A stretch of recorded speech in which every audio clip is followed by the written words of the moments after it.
Good evening, afternoon, morning, as always, depending on wherever in the world you are. Welcome to Thursday evening stream. Yes, it's evening here. Hi, Anna. Welcome in. I guess Anna's here too. Sorry, couldn't help myself. Welcome in. Thursday evening means we are going to do some retro games. And today, as mentioned in the title, we are going for the Atari 5200 Super System, as it was originally called. Although to most people it's just known as Atari 5200. A system that came out in 1980, and now, that is stupid, I used to have memory. Hello, Battletoads on Titan, welcome in, how are you doing? And of course, Anna, how are you doing? I'm lost a year, I think it's 1982, but I might be wrong. It was the follow-up to the Atari 2600. Yes, Curtis, it sure was. Welcome in, how are you doing? Thankfully, I don't have to use original joysticks, but I get to use this little controller. And thank you for resubbing, Miss Mitsuyama. Welcome in, mate. How are you doing? 6 months already, eh? I don't understand people that keep subscribing, but I'm not complaining. Not too loud, at least. But yes, we're going to have a look at the 5200. It came out in 1982, of course. I know now by heart, because I actually had the folder for that. And I think it was July 1982 or somewhere in that region. The games we're looking at will be from 1982 and the first half of 1983, mostly.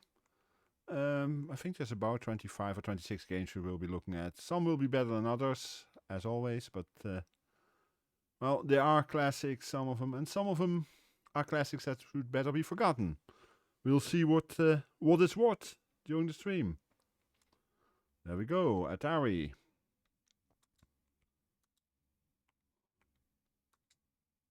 And we'll just go alphabetically to the first set from 1982. I hate labels and shirts sometimes. Sorry about that. And if you happen to see me wave some arms around later, don't worry. I'm not ill or anything, but I have a stupid fly that I can't get rid of today.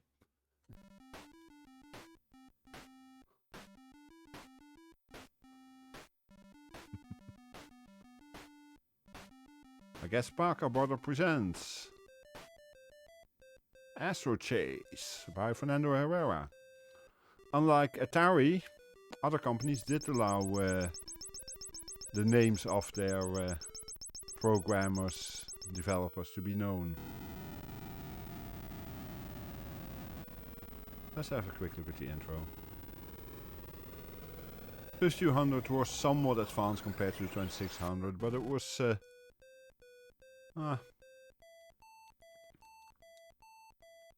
and now it's supposed to work. Why is it not? Ah, there we go.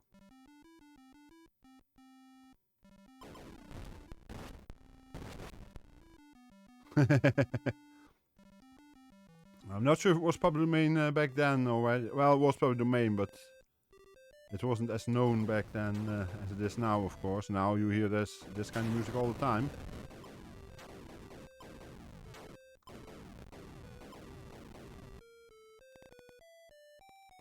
Limits to what I'm allowed to. Oh.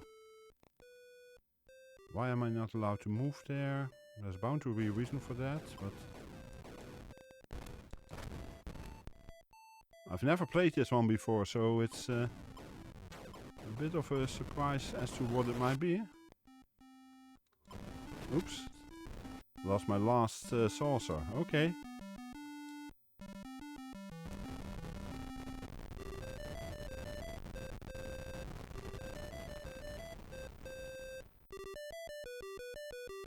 I'm just checking quickly that everything is set up correct, because there are 2 fire buttons. That's what I thought. Star hash, start,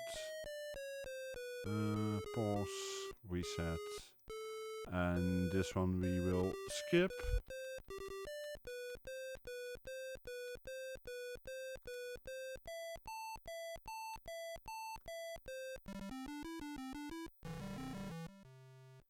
Yeah, it does a bit, huh? Oops.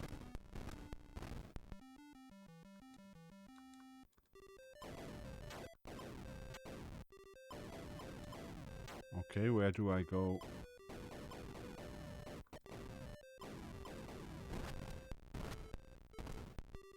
Of course, as always on these first day streams, I haven't read any manuals. In some cases, I haven't even checked if the game worked, so it will be interesting at times, I guess. Why can I not go there? There's bound to be a reason for that.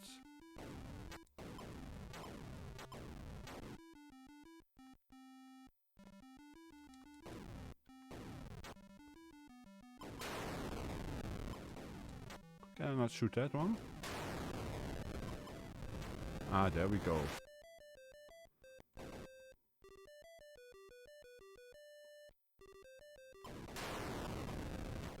Hi, Kangaroo, welcome in. We're looking at some games from the first year of the Atari 5200, and this one is from 1982.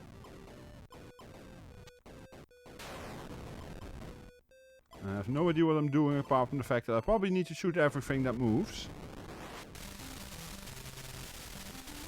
Oh, the Earth has been destroyed. I guess I didn't defend it enough. Oops.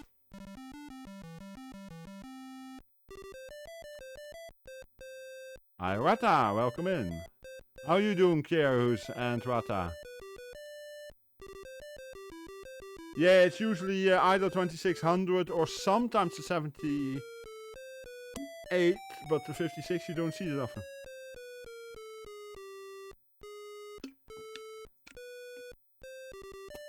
Hi Teal. We didn't do that back in the 80s. In the 80s people still thought that it was okay to have some movement, etc. And they would say, well, if they have a problem with that, they shouldn't play it.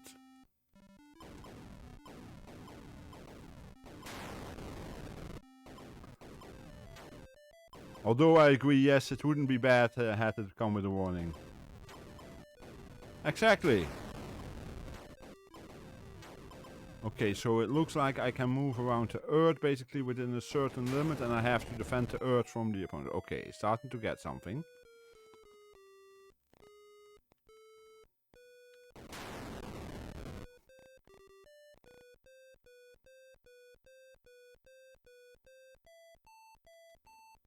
And I can only shoot when I hold the direction.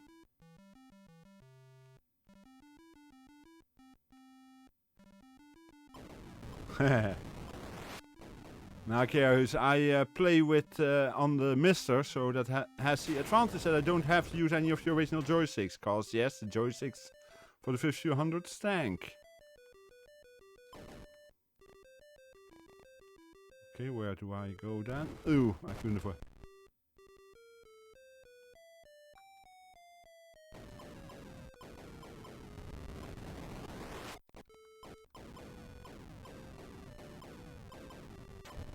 Oops.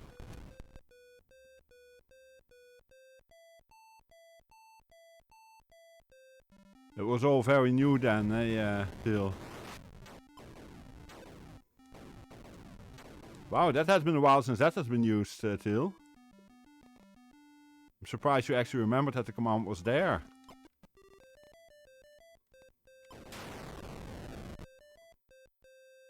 Ah, these are the ones that try to attack Earth, I guess, and these are the ones that...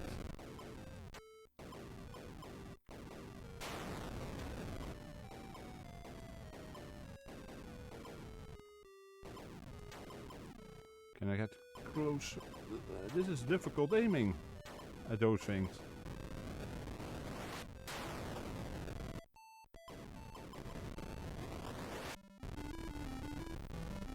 And the Earth has... Ah, one reached.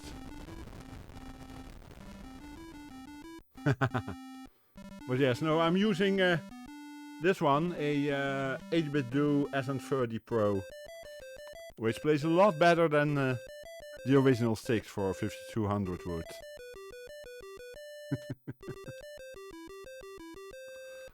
I wish I had all the consoles myself, but I can't afford the money nor the space.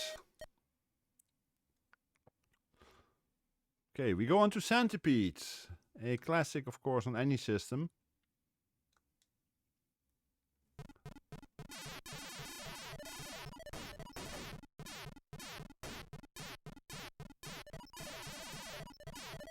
The one thing, of course, we're missing on this one compared to the original arcade version, apart from the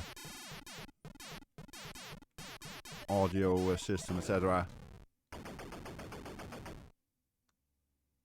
No, they are not exactly easy to get at all, I know. But the one thing that's missing, of course, for this game is a tracker ball.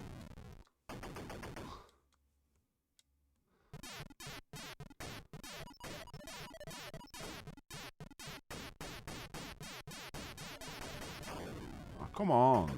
I used to be quicker reacting than that. Ah, and there's a MiSTer Mime, because yes, the bot is working again today. Let's hope it stays working.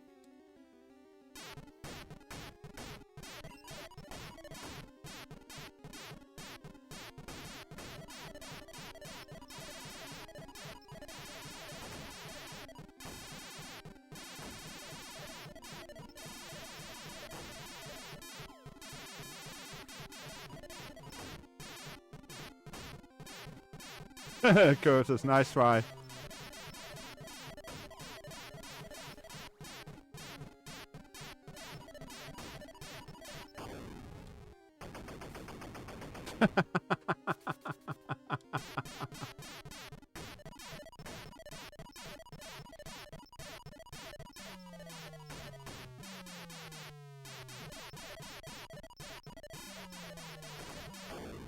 Ah, come on, stupid spider. I hate those spiders. Ah.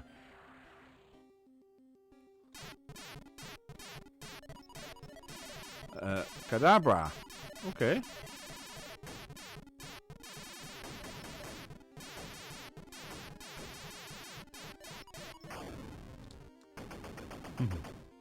Oh, some of you that were here on Tuesday, in the channel where I rated Tuesday, I'm now up to 116 or 117 caught Pokemon out of the 152, because I have glitch decks there, so...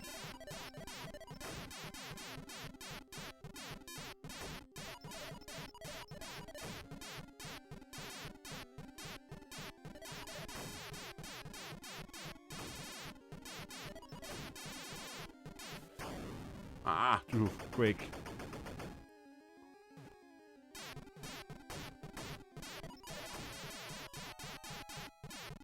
Who caught that one? Ah, Teal got it. Where you at? 23. I think Rata has the most so far still. Rata's in 34 or something like that?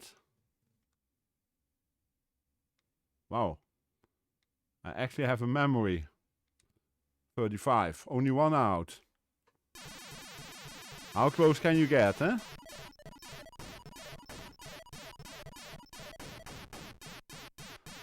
So is Steel.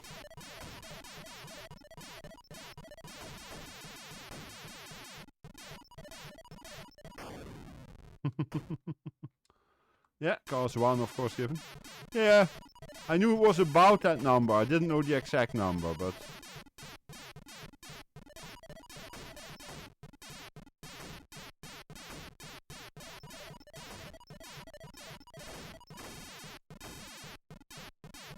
Oh, come on. I was just gonna say. No. Too much risk there.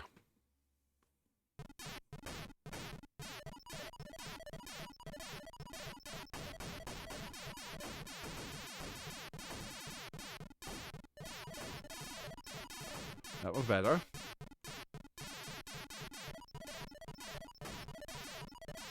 It is, by the way, still rather warm here, even though the temperature at the moment outside is about 20, but it went up quite a bit during the day, and I'm feeling it still, so...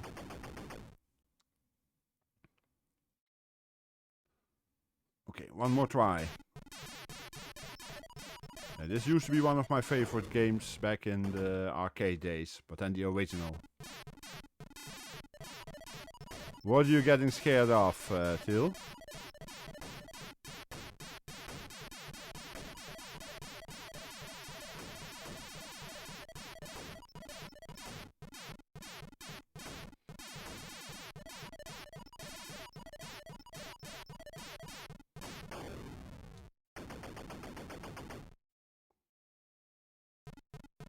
Yeah, it's going up here. Might have to do something, okay.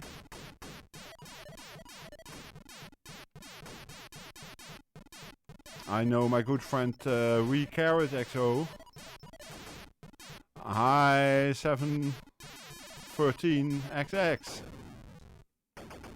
Oh, I am looking at chat every now and again, so. I said one more, but I can't help myself.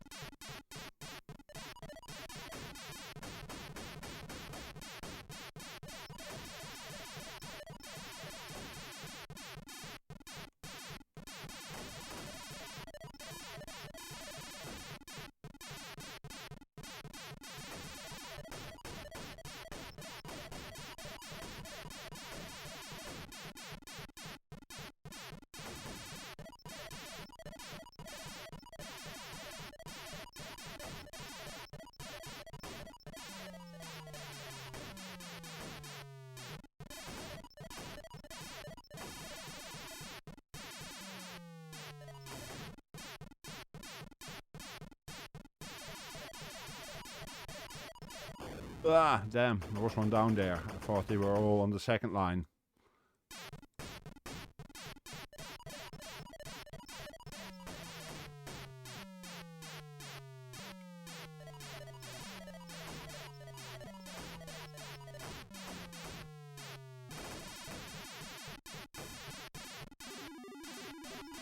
Okay, that's what I want to see. I want to make at least to this level, because this has one nice extra thing, that they start going down quicker and you have a better chance of shooting more of them in one go. Unless, of course, you allow them to come too far down.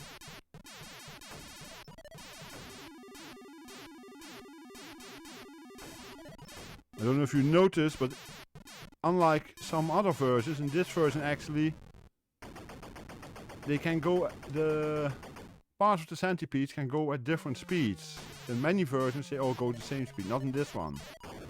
Ah, bummer. Yeah, this is actually quite a good version.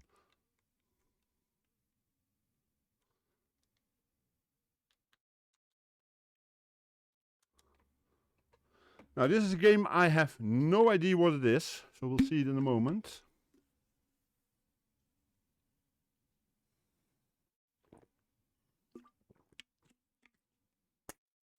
I'm guessing it's a tactical game from what I see here, but we'll see.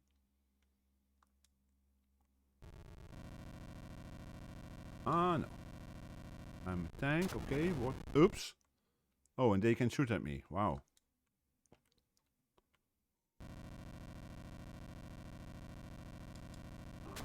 Ah, that button to shoot. This button to change the direction of the gun.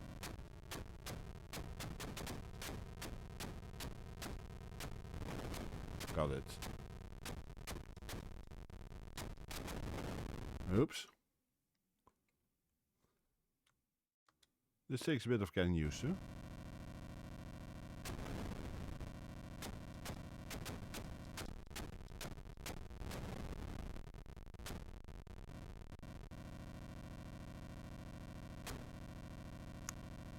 I guess I have to move through here, because I probably can't go through the trees directly. Nope.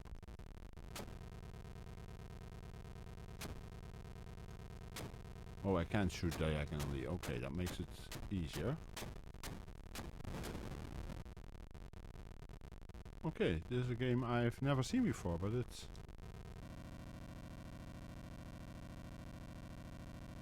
Okay, why is it flashing? Ah, time to impact. Okay.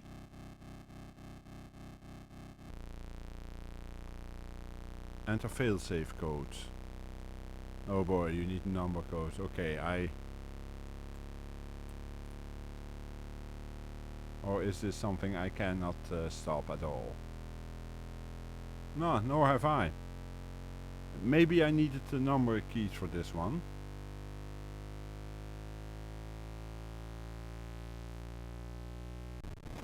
We'll see what happens. No. Well, I'm gonna try.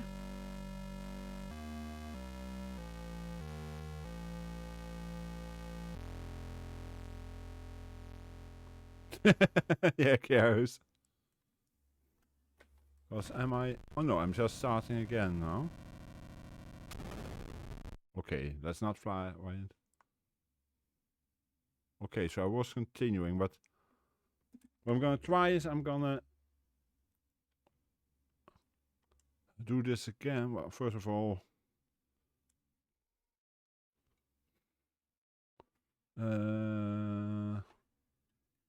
F menu hold, that was it, yeah.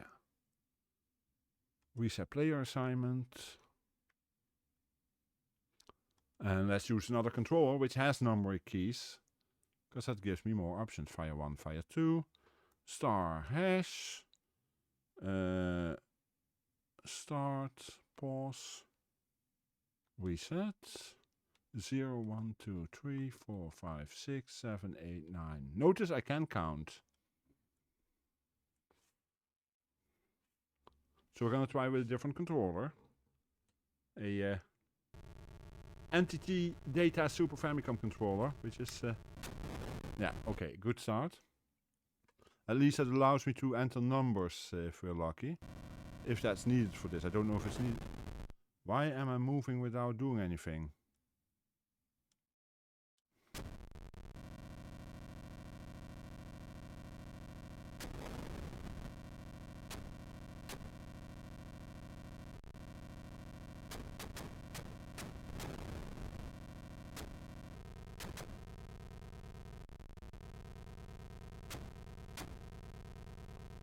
Do something with this?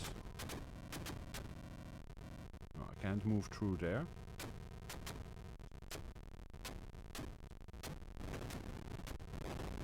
Oops.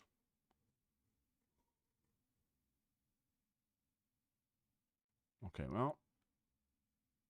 It looks interesting, but it's something I honestly have never seen before. And I have a feeling this is one where we do need a manual to be able to get more out of it, but it's not your typical console game from what I see. Might be one that's worth checking out at some other time with more detail. Now Defender we do know. I also know I stink at it, so...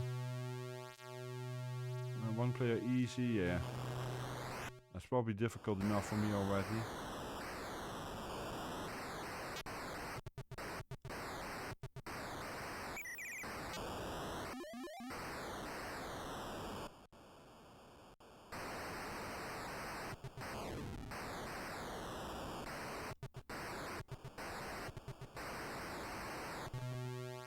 Okay.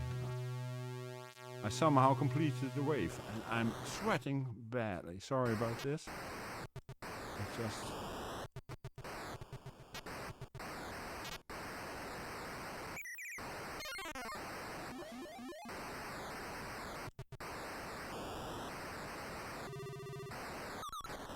Whoops. But yeah, this is a classic, of course, on any system. Including the arcade, of course.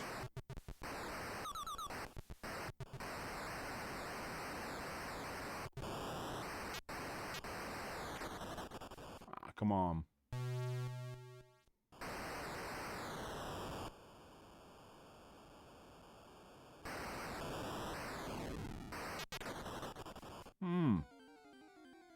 I mentioned I stink at this, huh?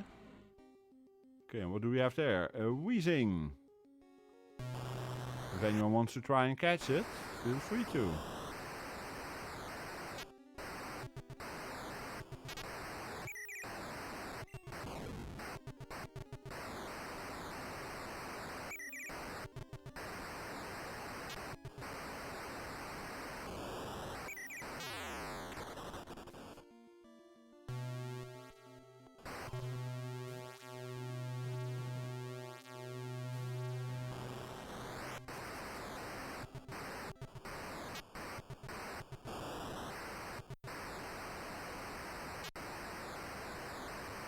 Did I really miss that one? I thought I hit that one. Whoa. Nope. No catchy the wheezing today.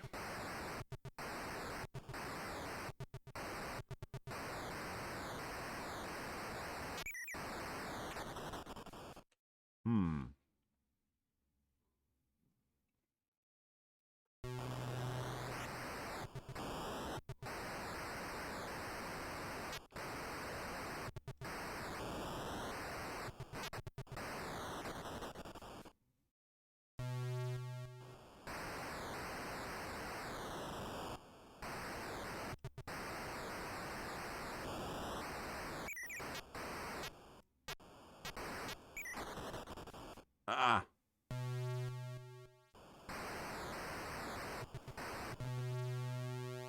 I really like the game, but I stink at it, as you can see. Although not as bad as that arcade version, because that's just unplayable with way too many keys, etc.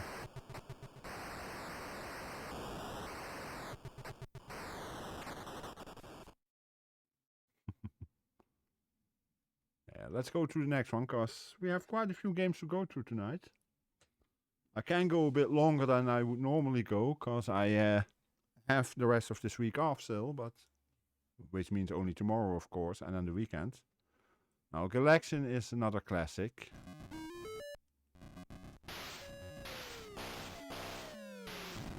Ah. That was not very good.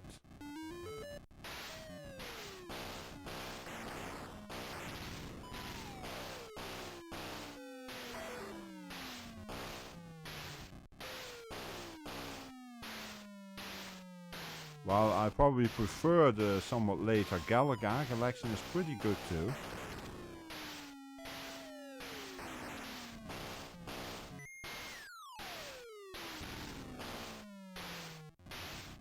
Yeah, old games are not easy, but then again, to be honest, some new games aren't either.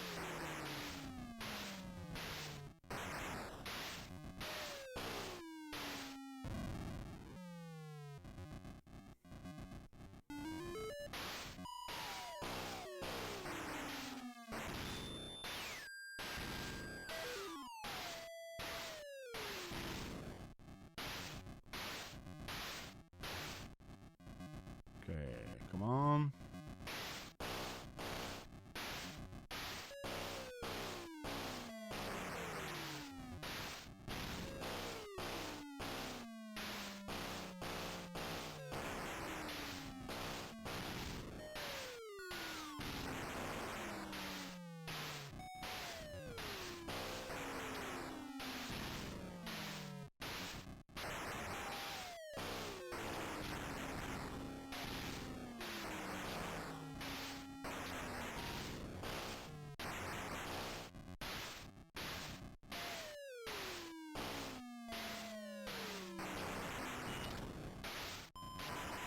Yeah, well. Hey, thank you for the bits, hon. Welcome in. I hope that's not done because you are still under the influence of certain medication.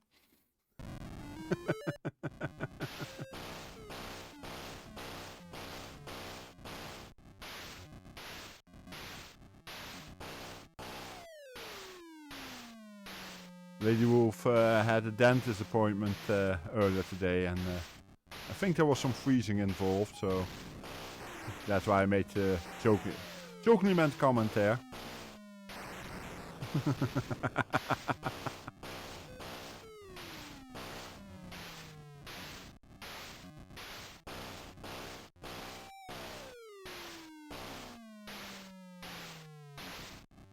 But I guess you got home safe then if you're logging in here. Or at least you got home.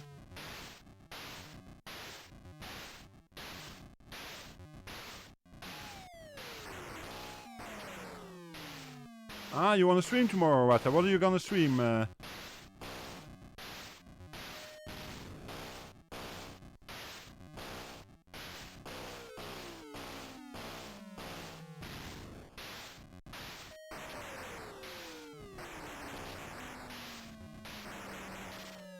Frodo and others. Wow, and here I thought you were only here tonight for me.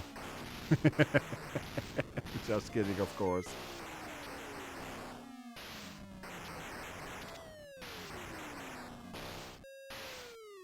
Yeah, I agree, Kurt. The sound is not the best ever, but the graphics are good. The game itself is quite playable. It's quick enough without being overly so.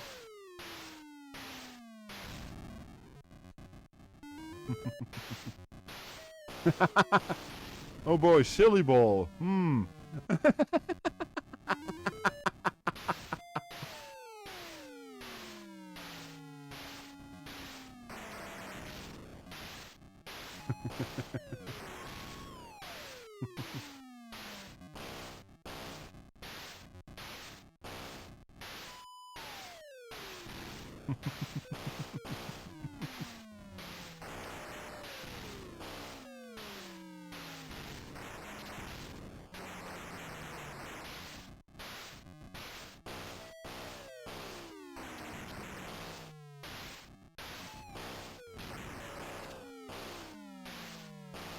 Basically, the 5200 has a lot in common with Atari 8-bit home computers, from what I understand.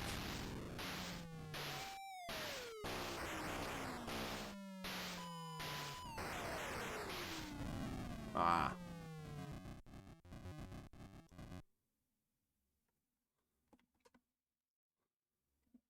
Wow. If only it was a bit hot for me.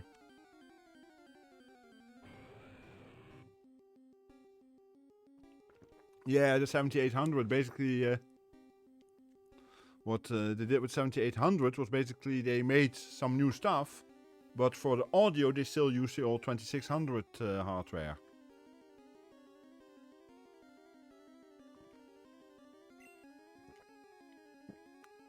Now, to be honest, the sound hardware of the 2600 and such wasn't too bad.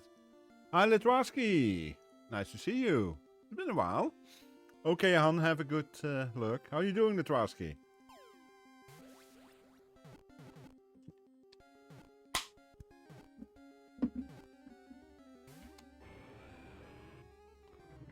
Who's gonna catch the Onyx? Is anyone gonna catch the Onyx? I'll try this once again, because I enjoyed this. Not that way, of course. Carrots this time. Our two Swedish ladies both missed it, and the Danish person also missed.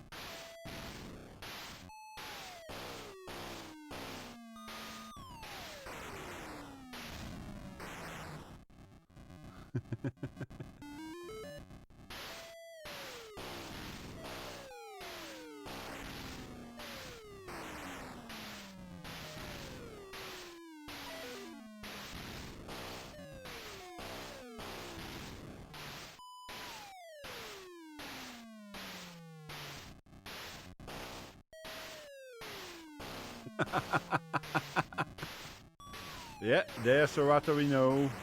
Name calling. The poor Pokemon.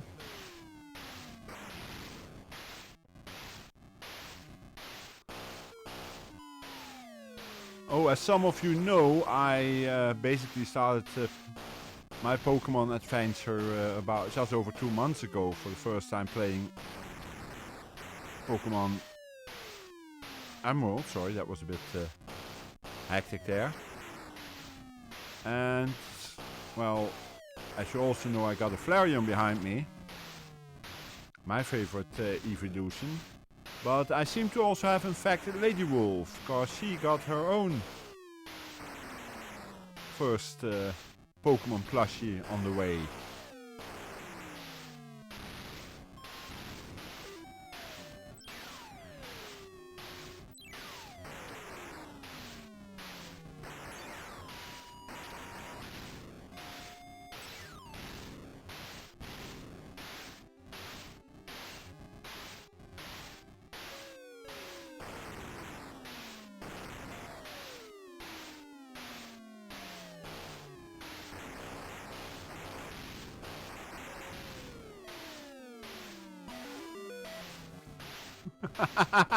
Rata.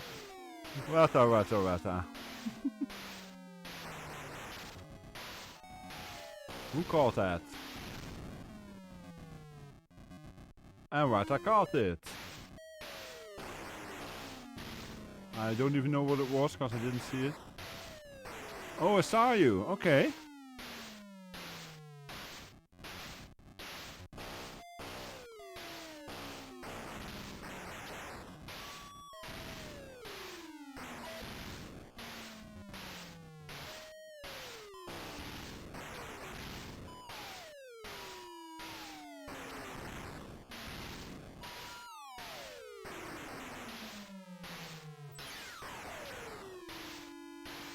Come on, let yourself be shot. That's your job, being shot.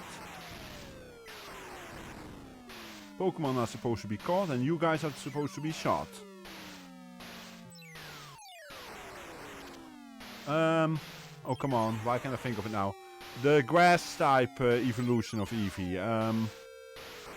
Why can't I think of the name now?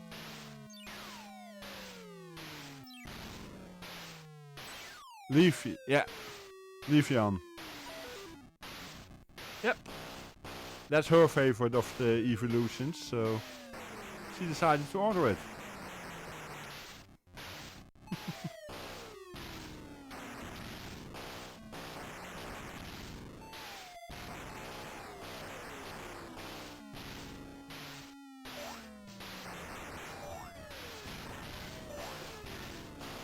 Hello, Nemo Discovers and Raiders. Welcome in. I'll get to you in a moment.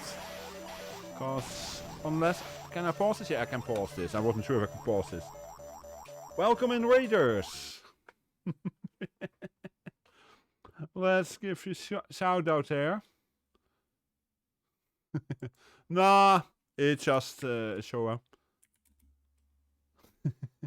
Welcome in. How was your stream, Nemo? And you were streaming retro. What were you playing? Because retro is a broad term, as we know. What were you were playing and how was your stream? For those who don't know me, I'm Frodo, FrodoNL, Frank. I'm a Dutch variety streamer nowadays. I still want to say retro streamer for some reason. I stream retro on Thursdays and Saturdays. Stream community games on Sunday, often. Thank you for the follow, Deviant Fish. Oh, Joe and Mac. Oh, I know that one. That's a while ago. But yeah, on Sundays I stream community games, which often is Jackbox Party, but there will also be other games. And on Tuesdays I stream from my Nintendo Switch, and at the moment that means Pokemon Sword, where we are in the Champions section now, the semi-finals there. But today we're doing retro, and that means in this case we're looking on the MiSTer to the first years of the Atari 5200 Super system, Atari 5200 as we know it. So 1982 and 1983, and we're right now in the middle of 1982, and we're playing some Galaxian. We just have a quick look at the games. We don't do complete playthroughs or anything like that. Just a quick look to see what they're like. And I've done this for a number of systems now. I think this is the 26th system I'm doing this for. Always on my MiSTer. And we just look what is available in that first year of a system.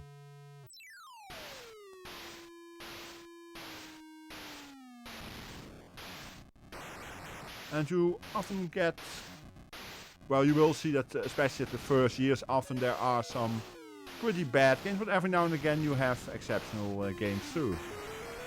Thank you for the follow, Spoonfed Badger. Nice name. I'll have one more try at this, because I'm enjoying this. I'm not that good at shoot 'em up, but Galaxian and Galaga are among my favorite shoot 'em ups.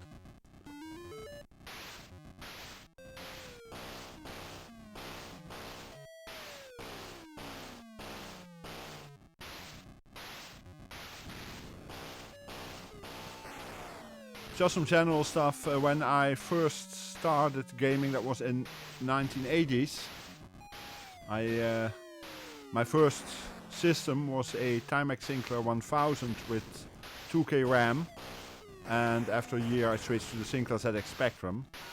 I never owned any consoles until the Switch, which I bought at the end of May. So I was always a home computer and then PC guy.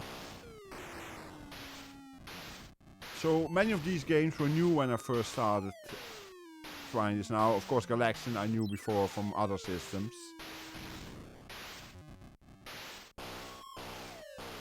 And I played quite a few of the games in the arcades too, because that was still done in the 80s.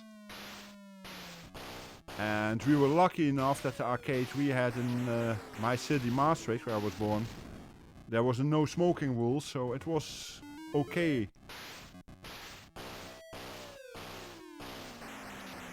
And I played a lot of stuff like Centipede, Arkanoid later on, stuff like that in the arcades. And of course the original Space Invaders, because they had that too, and Pac-Man. Which is why I have Pac-Man based emotes in my setup.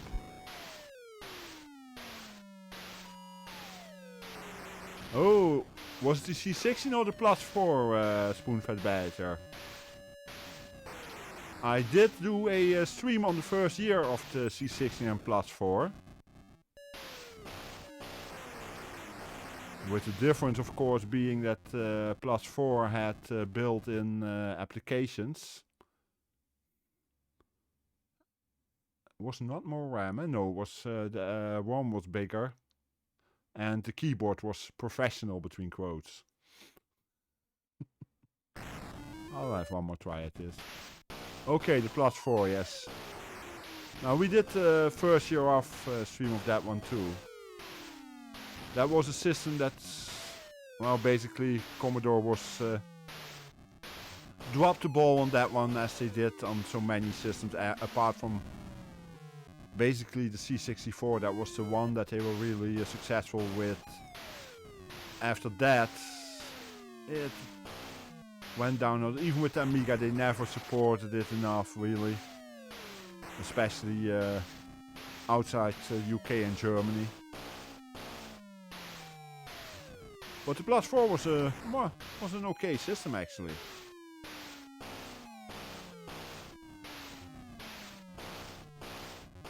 If only they had been smart enough to make it compatible with the C64, it might have been a bit more successful, actually. But they didn't want to do that, because they still kept selling the C64.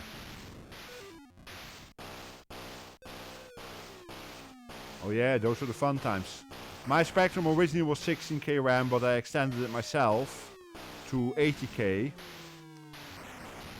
Because Sinclair had a nice little trick with the memory to save money. Because Sinclair used basically chips that were memory chips for the height for the 2K RAM that were not okay. But they had two halves, and Sinclair bought up the chips that failed the tests, and then had them checked to see which half worked. And then made sets of that of 8 with the same half working, so he could, with a little bridge, use either the left half or the right half of the chip. It was a fun way to save money, but it also meant that if we did the extension ourselves, we got chips that were completely working, so we made a little output that would allow us to bank switch between the two halves of the chips. My first hardware patch, really. Well, second, because I also did something on the Timex Sinclair 1000. But yeah, those that was always fun, those kind of things.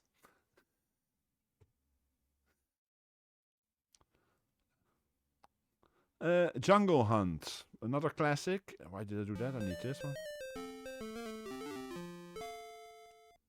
Let's see which button is which. No, okay, just this button. Oops, missed already.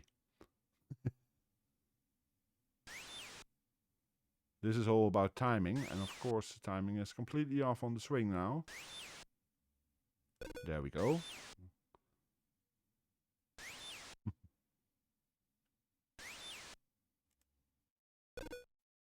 That's better.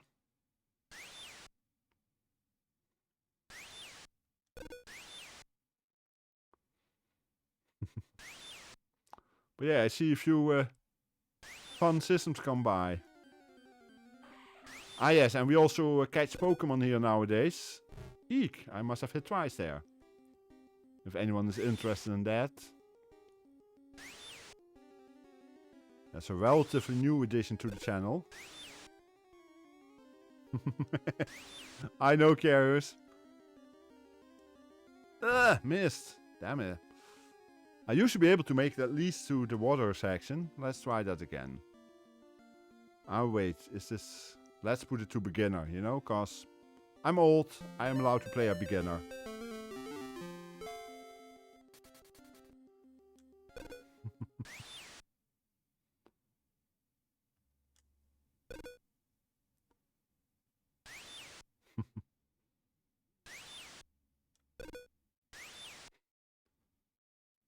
I'm sure some of you have played this one before.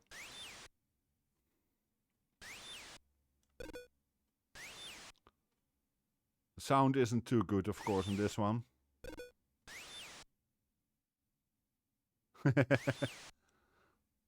Well, I'm a bit too old to have played this in elementary school, but I was in high school when I first played this.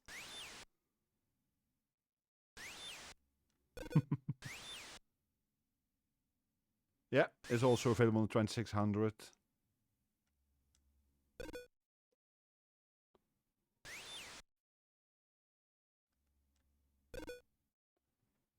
I used to be able to get this timing correct, but that's a while ago since I did that. This one, yes.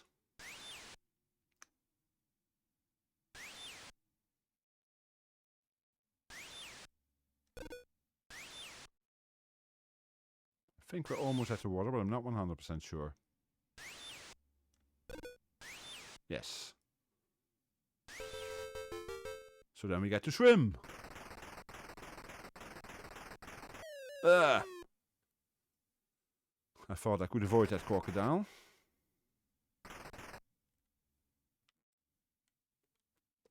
You have to make sure to go up every now and again, because otherwise you run out of air. What do we have there? A goal bat.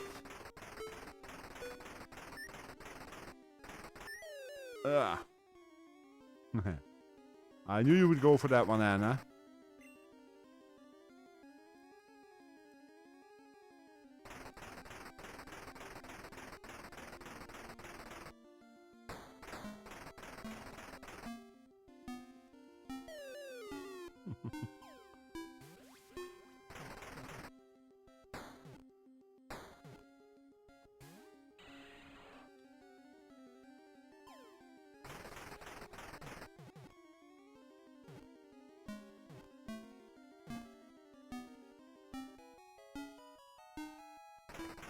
Okay, who called that?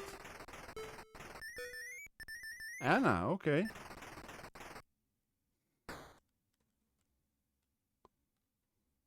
Nice one, Anna. And I think I have to jump here. Oh, no. Not in this one. Oh, yes, this one.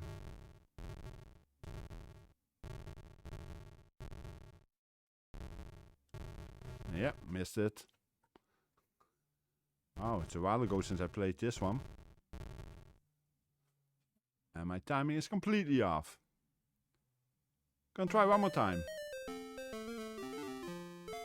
As so often with those old games, it's just one more try.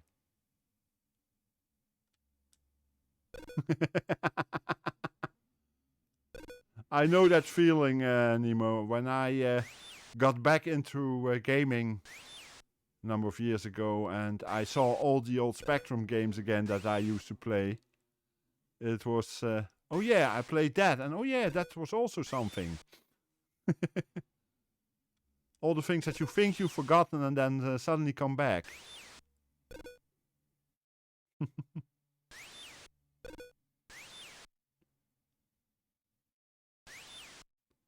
And the worst part is when you can't remember the title of a game. And then trying to find it.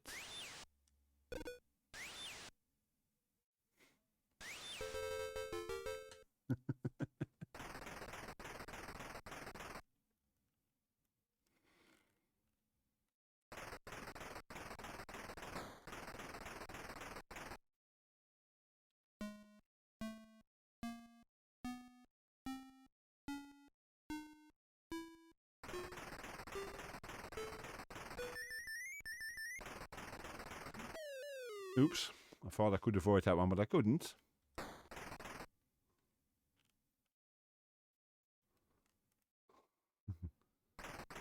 Okay, Nemo, thanks for being here. Have a good rest of your night, I guess. And hope to see you around soon.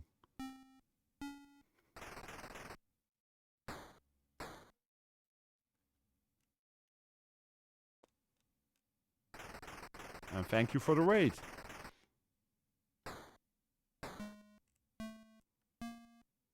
I will, thank you.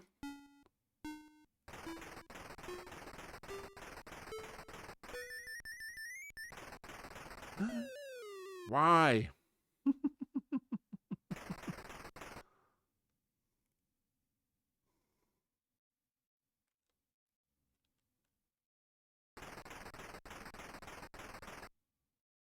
Okay, well, we're there. Let's see if I can get a bit further with this one now.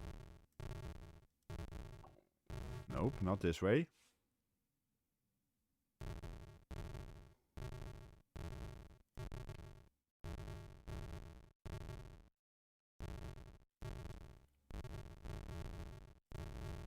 Nope. I got one left, yeah. And timed it wrongly. But yeah, I remember this game well. I played it a lot back in the day. Now Kangaroo, I never really played. I only found out about this 2 years ago or so. No, we're not gonna set level to advanced. Come on.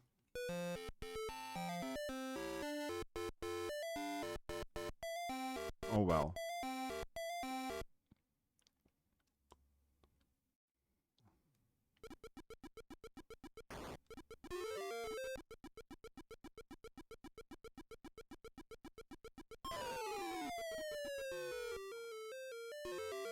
Oops.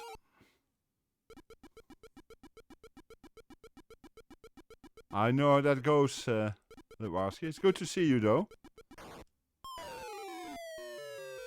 And we all need our breaks.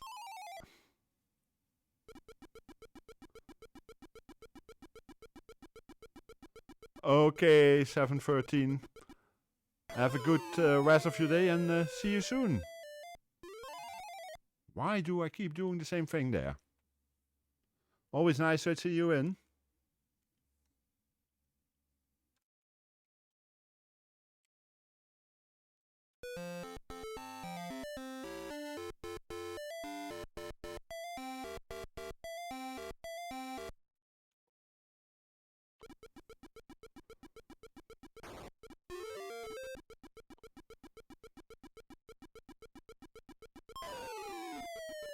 Let's wait for this one to fall. Hit this one.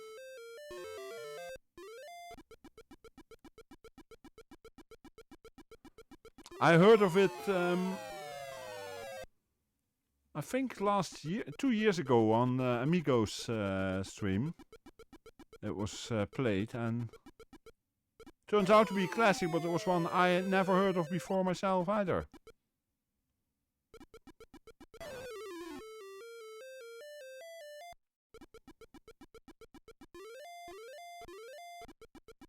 One issue I have with this is up for jump, even though this controller always had 2 buttons on the 5200. I think it's an arcade original, yes.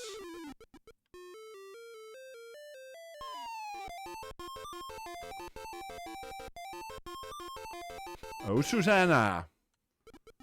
So yeah, you have to go to your young. While you're for some reason attacked by monkeys.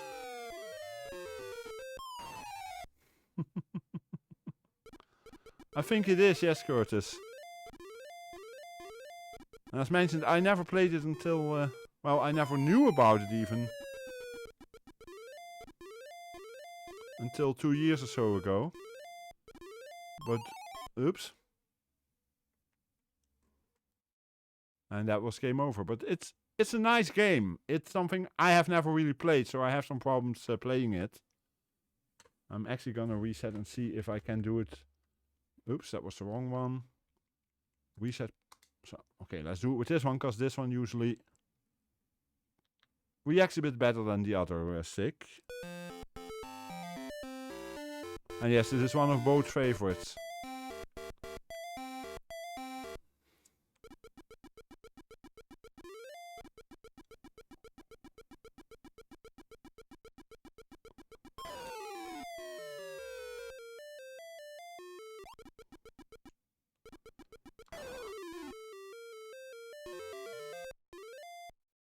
Let's wait a moment here.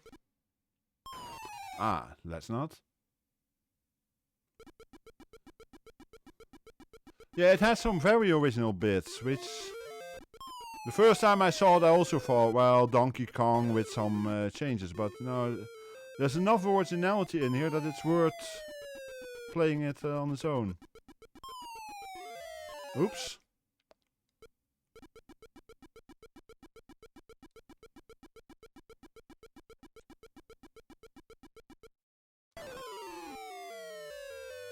Do I make that in time? Yes.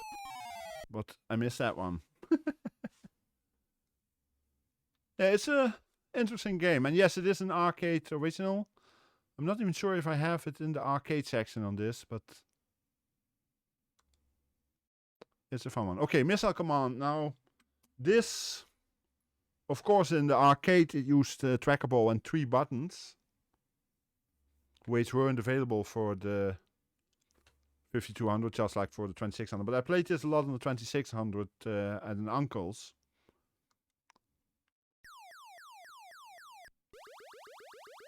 And this uses an analog stick. I didn't realize that.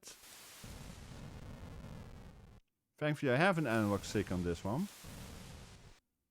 So they probably did have some form of trackable or something for the 5200 then.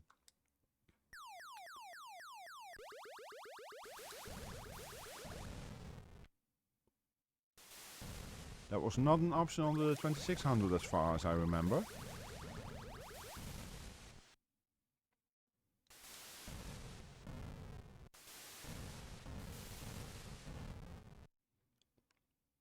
Ah, okay. I never, yeah, as I said, I never had a 5200, and it is a bit lesser known than the 2600 or even the 7800. I am actually trying to find some form of trackable I can use with the MiSTer. And that doesn't cost me an arm and a leg. I think it was. I remember seeing it at least. But that might be grey import, but I do remember seeing it.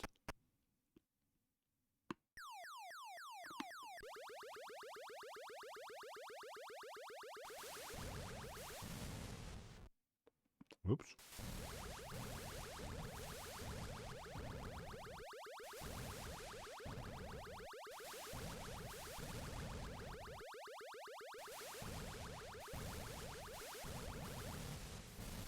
Oops, missed a city there. Oh well.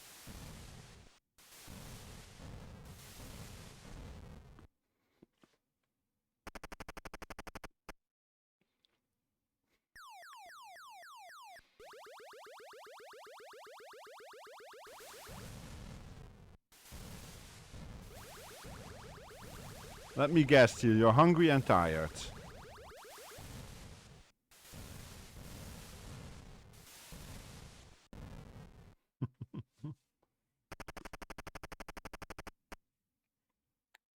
No, that's normal.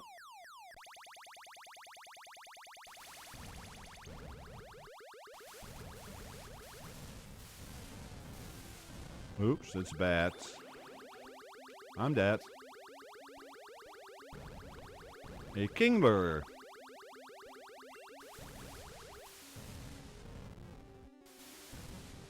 The only way I might now make it is if I score enough to gain an extra city, but this is not enough for that. The end.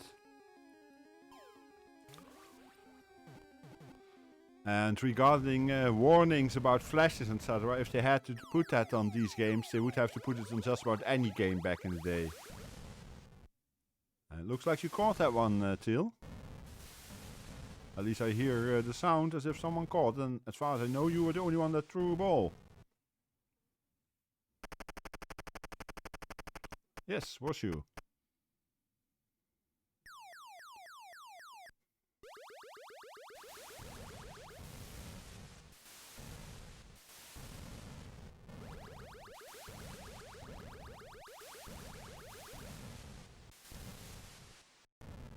Got it.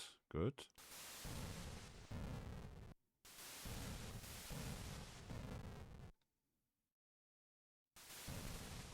Probably the best non-arcade version of this game is one that was... Hi, Chris Collette. Welcome in. How you doing? Probably the best non-official version of this game was a version for the Coco, although it was not officially called this. I think it was called Polaris, Curtis.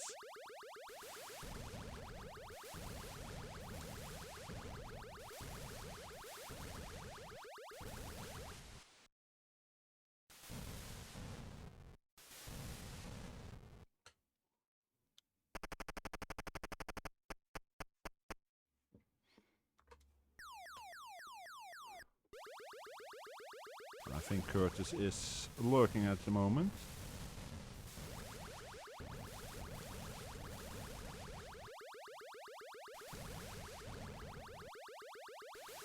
The advantage of Polaris was that it actually had 3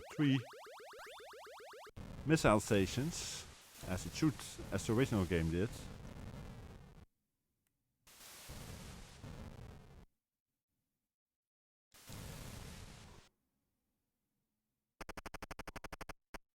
Yeah, exactly.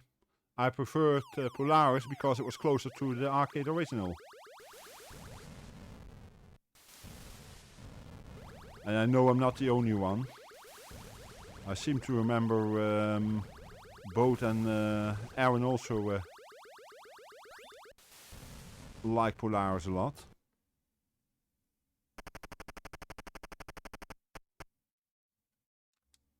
Yeah, I've been missing quite a few of the challenges lately.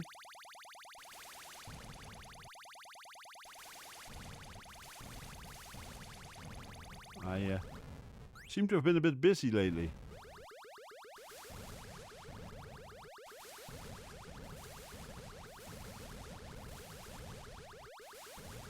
No.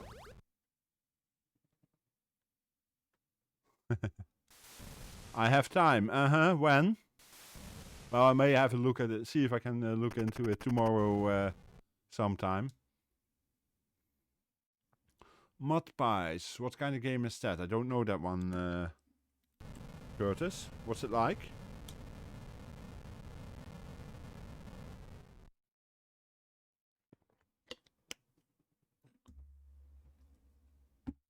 Aha! Now that's a classic I do know.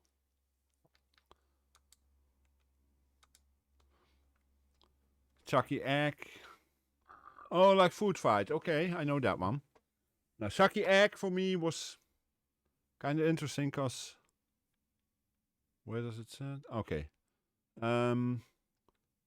Even though I had a ZX Spectrum, one would expect that that would be the system where I knew Chucky Egg from best. But I mostly know it from the Acorn BBC.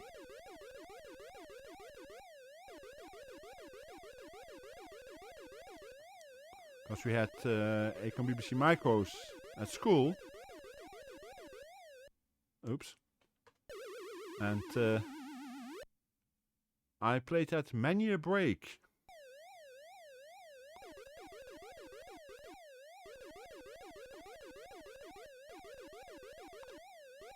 Now, for those who know the 2600 version of Pac-Man, they will notice there is quite a difference with this version.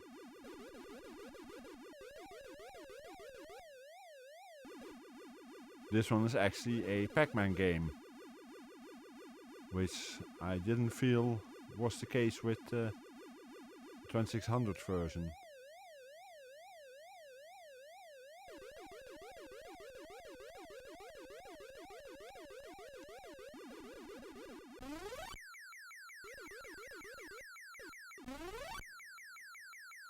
Yeah. It looks better, it plays better.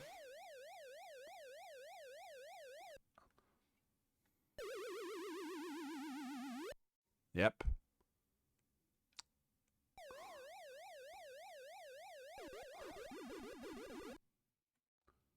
Yeah, and the best Pac-Man-like game of those very early years, of course, was sued out of the market by Atari. Now that wasn't for the 2600, of course, that was for the video pack, as we know it over here. And it wasn't Pac-Man at all, but it was the best of those early games based on collecting dots in a map. In a maze-like map. Yeah, the 2600 version was, well, let's be honest, shitty at best.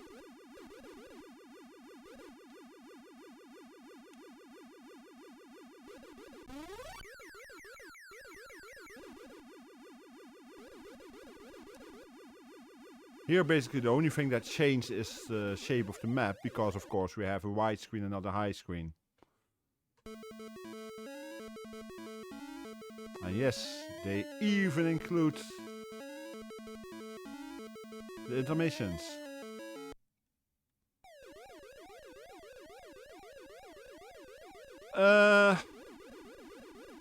I'm not sure I agree with that statement actually, Latwarski.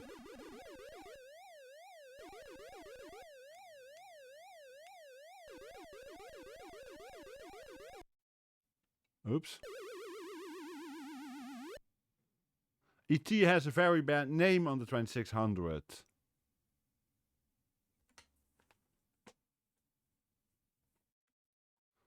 But it was really not the worst game ever made.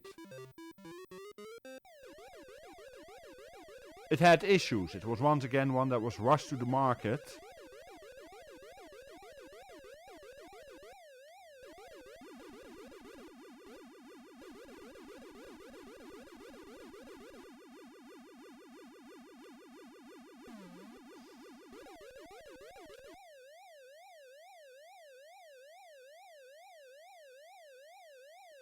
Let's see. What I like in this one is also that they actually did it correctly. So when the ghosts go through the portal thingy, they go slower than you do. As it should be.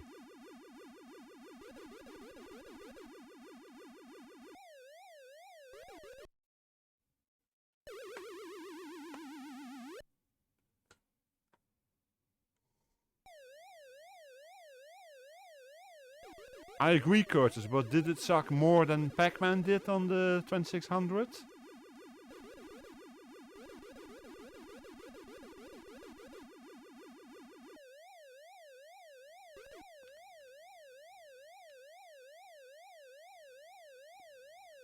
Ah!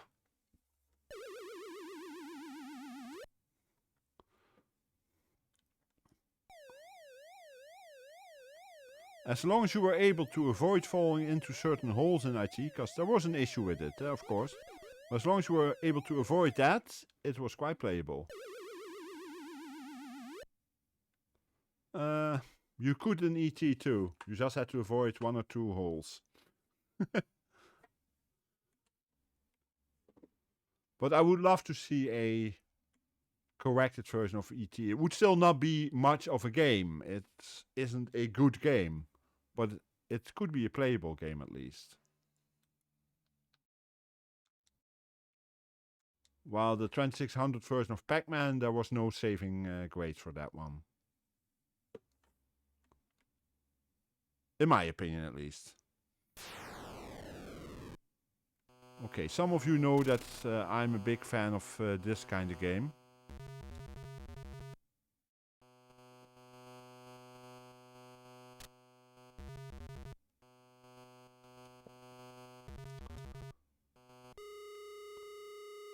Okay, Rata, let's see what the next Pokemon is. Do you want Pokemon now? Because if you want that, I can arrange that and arrange an extra one after. Should be at least two coming now. There's an Electrobuzz. Electabuzz, sorry. And that was badly played, Frodo.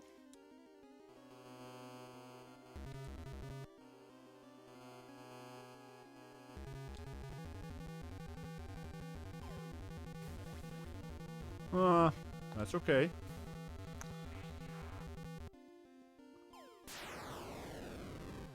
And not for Teal. Let's see if Rata gets it.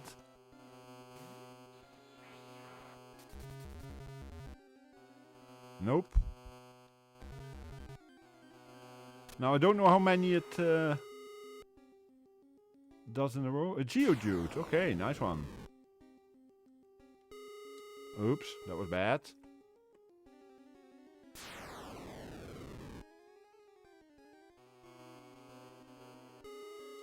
Oh, come on, Frodo. You know better than doing that kind of stuff. Let's try this again.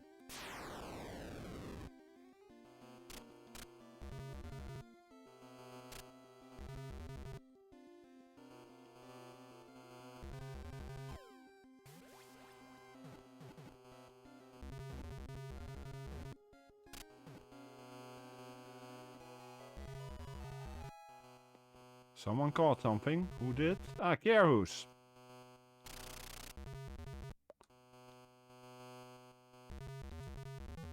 That's your second, eh? Yeah.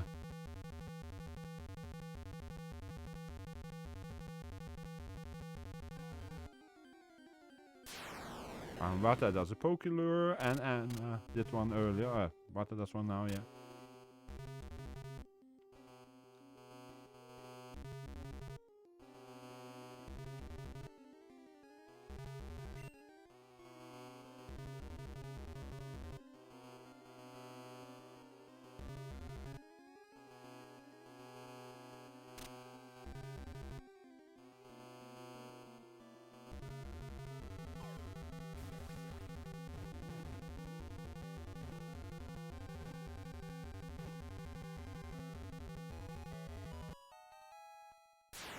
Who caught that one? Kyarus, number 3. There you go, 2 in a row. As you see on the next level, we get 2 of those thingies in the middle.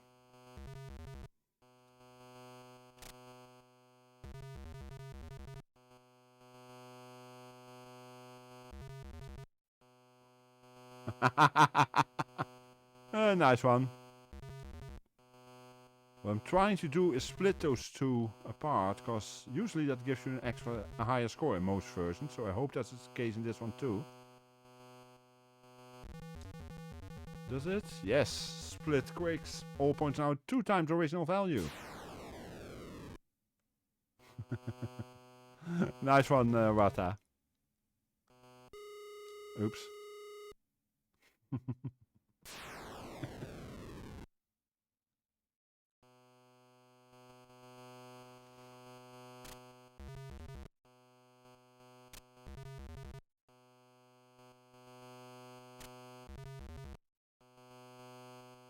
Have a good night, Rata. Thanks for being here and hope to see you again soon.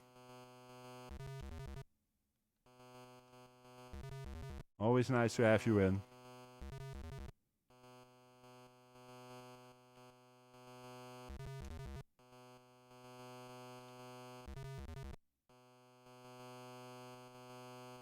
Oops, let's not take that risk.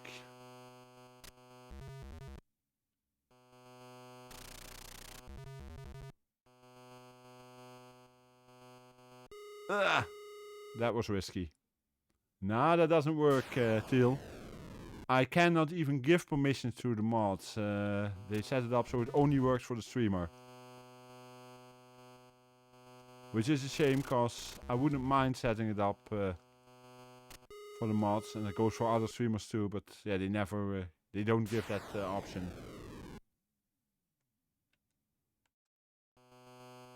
There we go, another split. Now 3 times original value.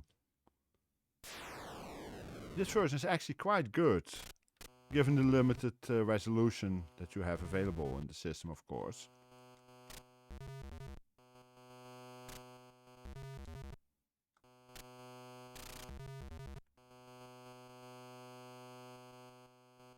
Let's split them again. There we go.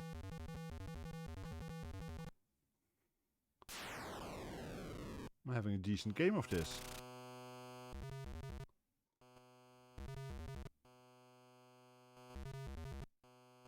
Can I do this? Yes.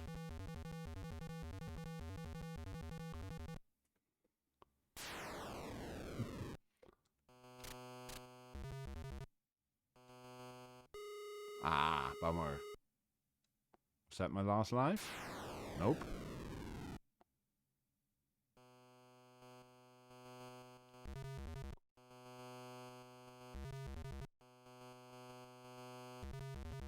Phew, that was close.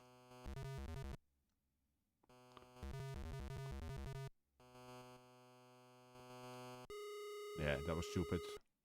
But I had to get out of the way of the... But, decent score for the K. I like this version. Now, let's go for another classic. Oh, I have no idea how this one is on the 5200. Oh wait, is this the same as...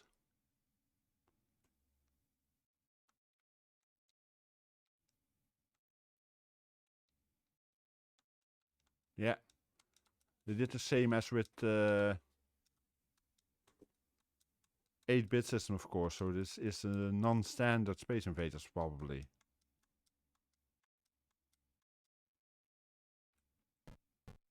Indeed. And where's my fire button?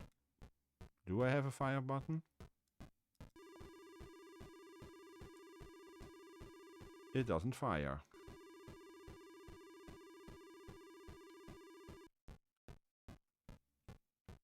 That's weird.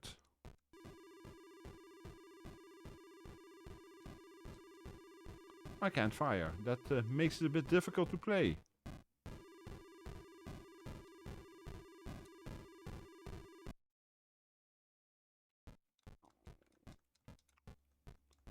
Okay. Yeah. Yeah, it doesn't react to any fire buttons.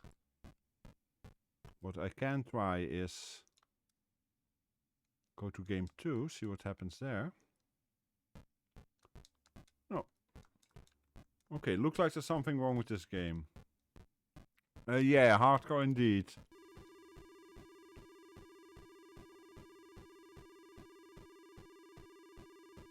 Well, what you can see is that this does the same thing that 8-bit Atari home computer version did. It starts in a different way.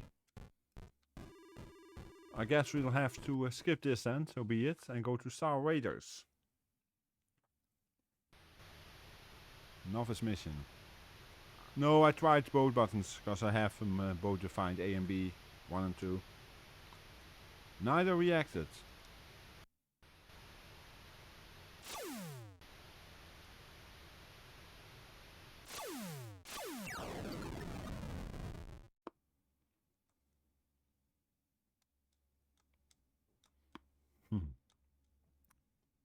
God, wow.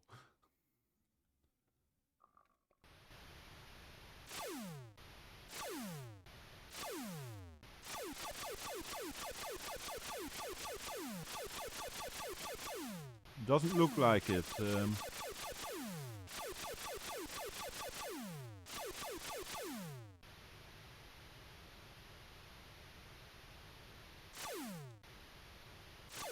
If it does, I would have to check with this one, if it does anything on this. No, it looks like it only uses one.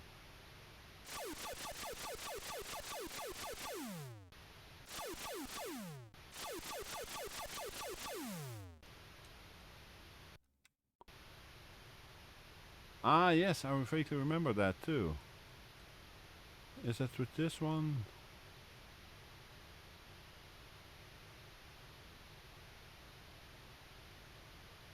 It might be they use the numbers for that or something, because of course what I can do while it's going. What did you find, Till?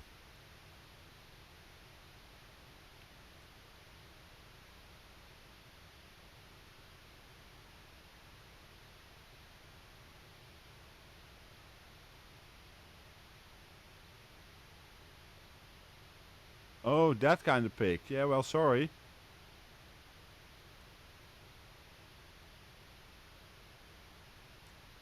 Let's have a look what we get here. If any of the keys bring... Yeah, okay, I can change views. Yeah, it's a number keys I need.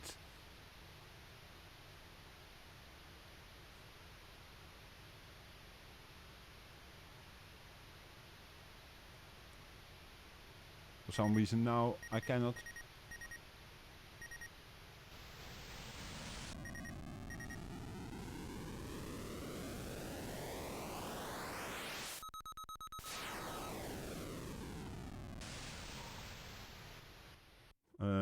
We want...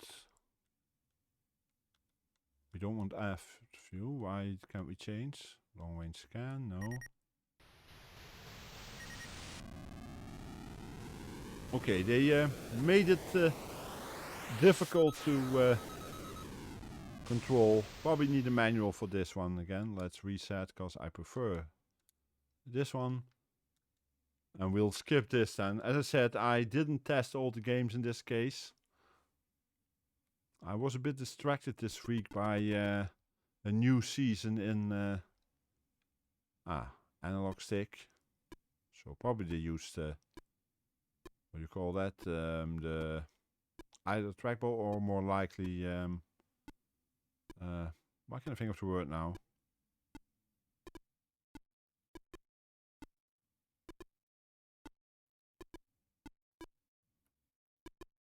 Yeah, it would be weird if you only had one pick. There aren't many, I don't know many people who play guitar that only have one pick.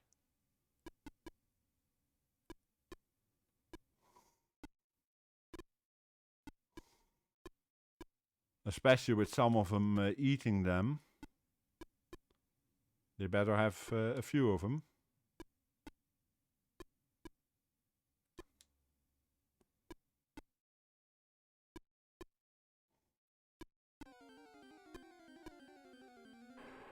And I want some more Pokemon. What do we get? The Ninetales. Nice.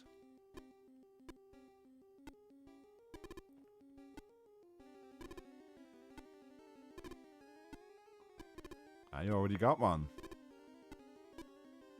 Don't know if anyone else tries to catch it. Otherwise it will just flee. Teal goes after it. And catches it. Looks like. Or not. I know.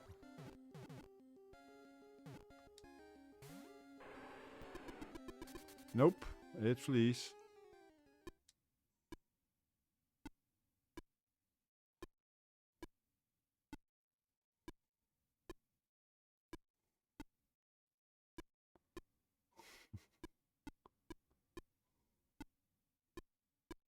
Hi, Holly. Welcome in. Thank you for the lurk. I'm doing good. How are you? I hope you slept a bit quicker after yesterday's stream than you did Monday evening.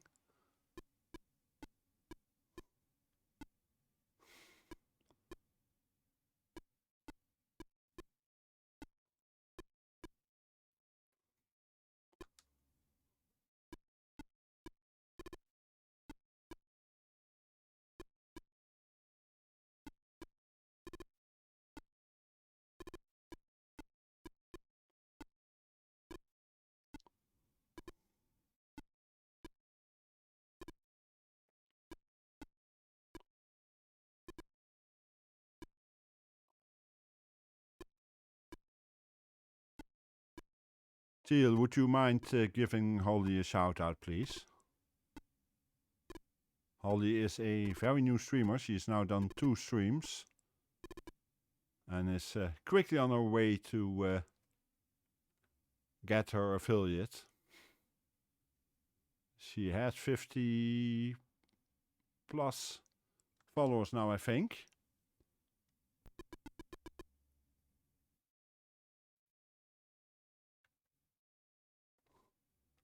Early night, yeah.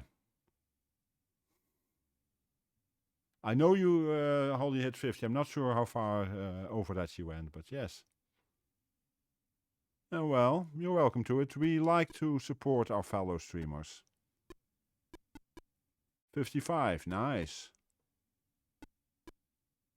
And you're streaming again tomorrow, I think, Holly?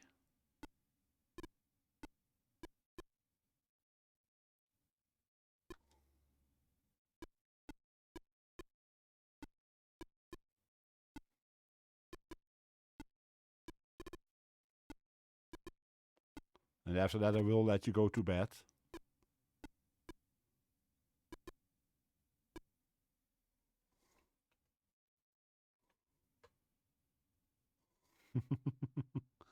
That's normal, Holly. That's okay. I lurk in a lot of streams myself, but it doesn't mean I chat a lot there either.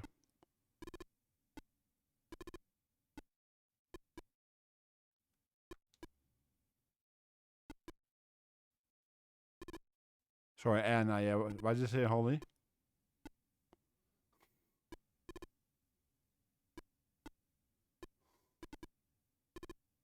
Now, what I was asking, Holly, was, are you, do I remember correctly that you plan to stream again tomorrow? And I said after that I'll let you go to bed.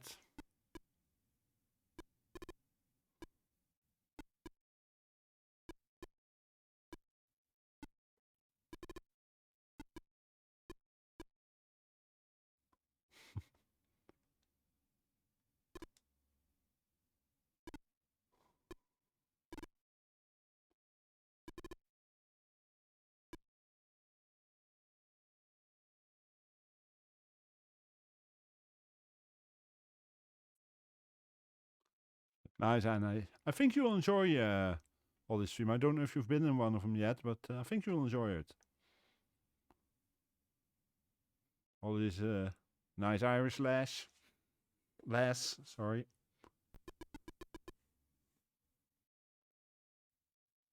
On Saturday or Sunday, okay. And then Monday and Wednesday evenings. Okay.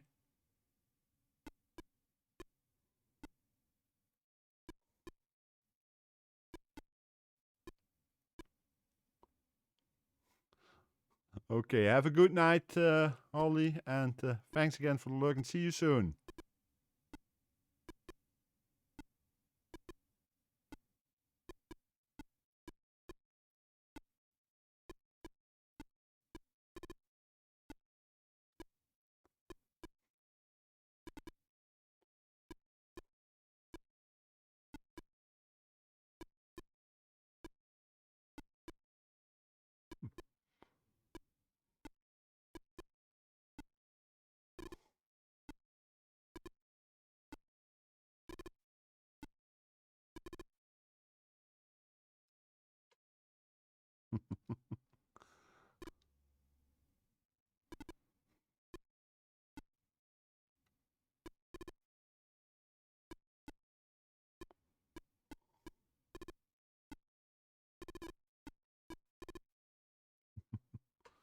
Yeah, well. Night, Holly.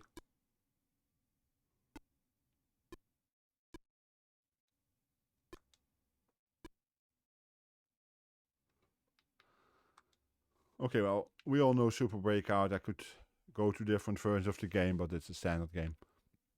We go to 1983. In more or less random order. Let me see what we have here. Yeah, let's just start from the top. Beamrider is a game we've seen for different systems too. Basically, a relatively simple shoot 'em up.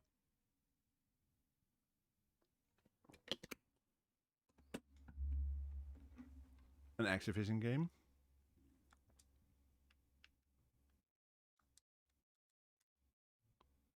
Now, does it want to start?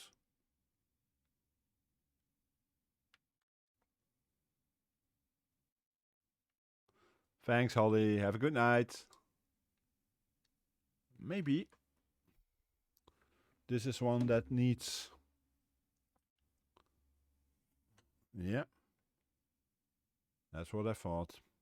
This is one that needs more keys, so I have to... I might as well just use this one for the rest of the stream then.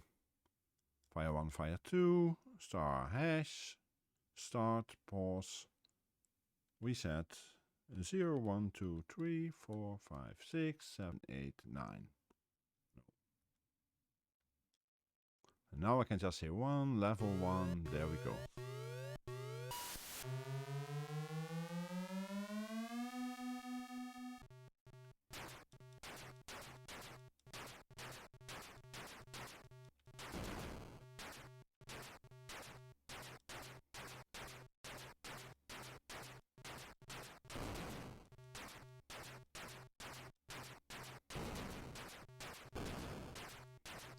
Technicalities, still technicalities.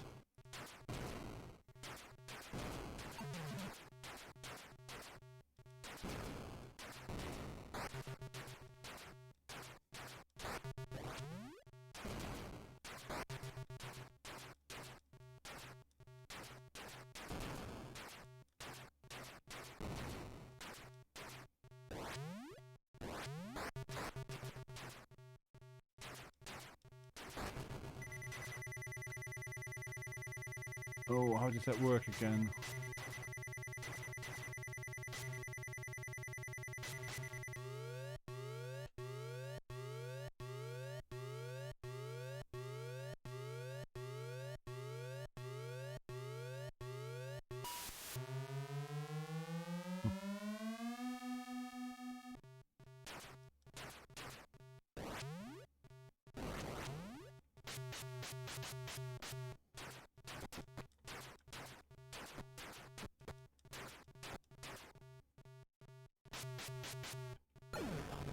Oops, I died.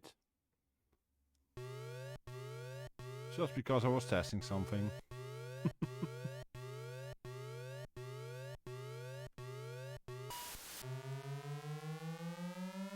In case anyone was wondering, yes, I'm wearing a Doctor Who shirt today.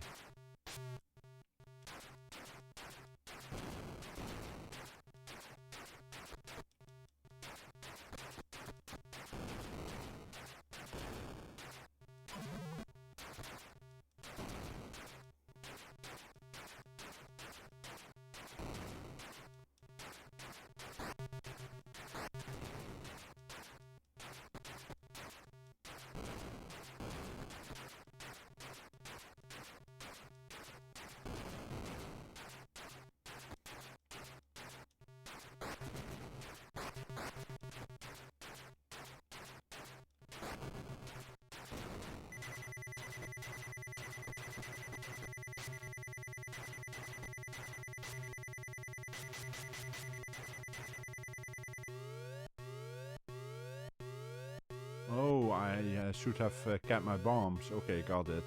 I think. Yeah, you have 3 bombs per level. It looks like.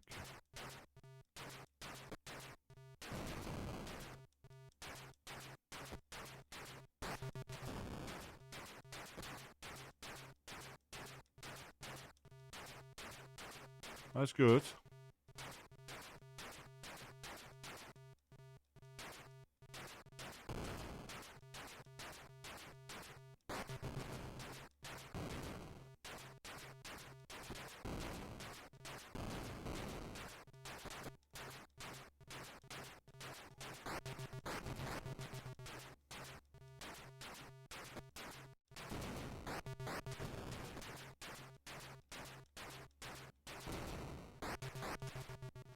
Oops.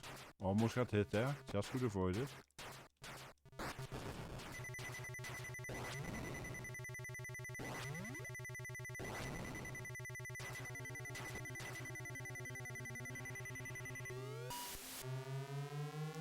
Okay, Kiers, have a good night. Thanks for coming by, and hope to see you again soon.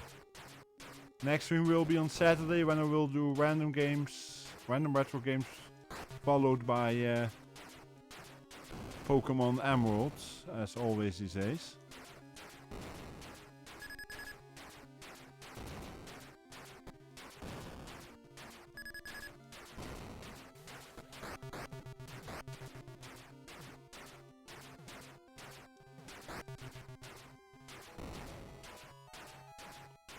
Ooh. Caught cloister while leaving. Good end to your visit.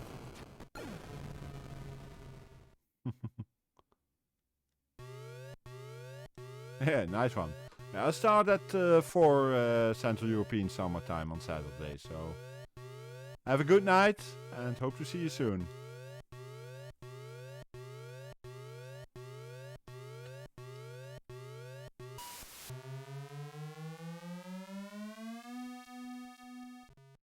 Thank you.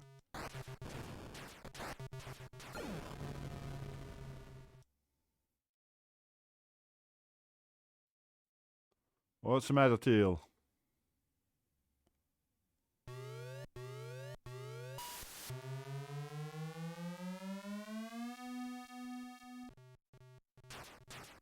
Oh.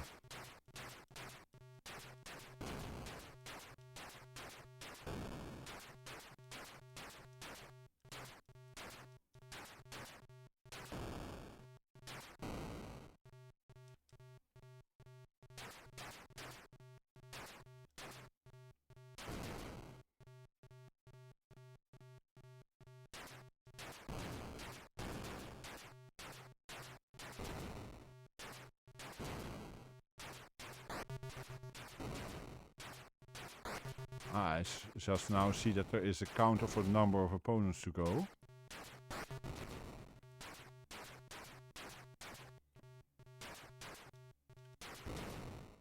Just one left there, and then we need a bomb for this one. Got it! I actually completed a bonus.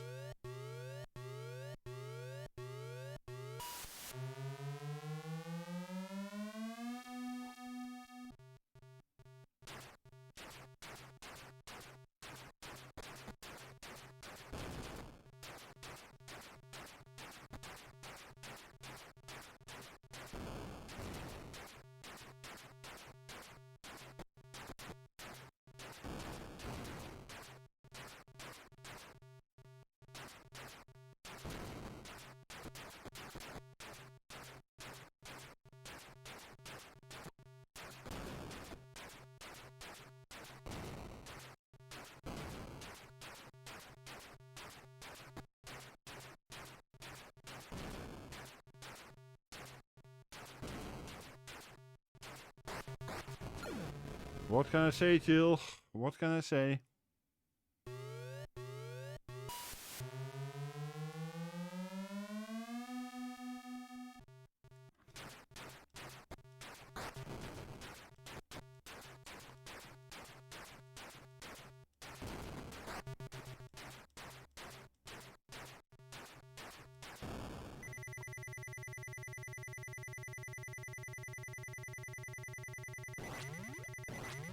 Nope, missed.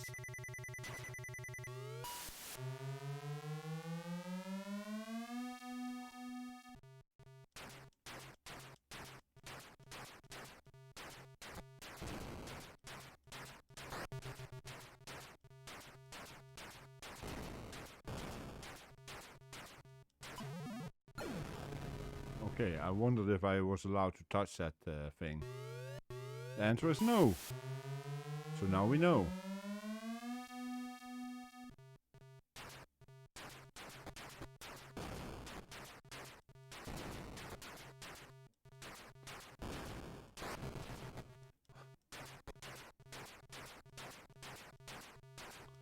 Oh, for those who are subscribing to the channel, in case you haven't noticed yet, the 4th subscriber emote slot until 1 became available. Which means that you guys now have all 4 of the ghosts from Pac-Man. So Inky, Pinky, Blinky and...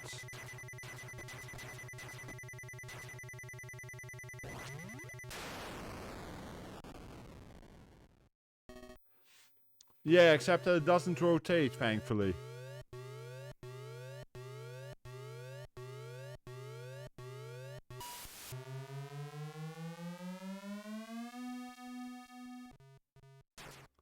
since no one typed it, the fourth of the ghosts, Inky, Pinky, Blinky, and the last one is Clyde.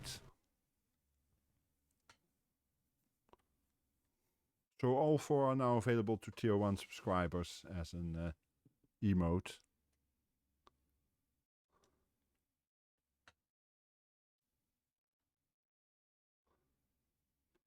Okay, Dig Dug, another classic game.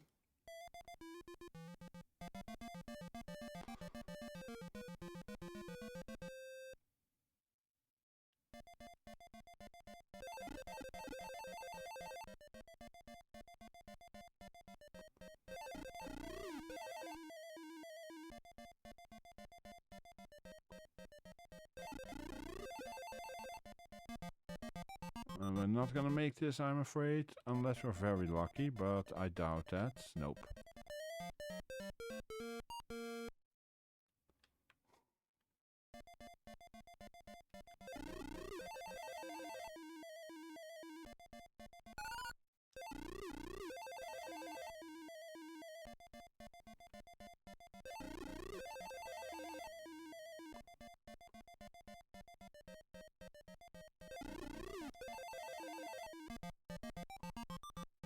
Hi, Viscarik, welcome in.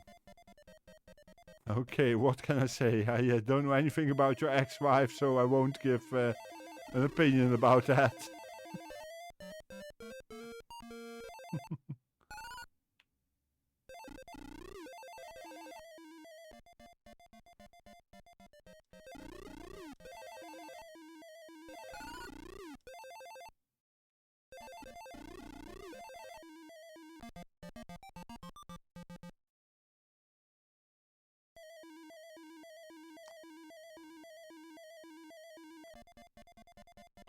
Can I get that still? Maybe.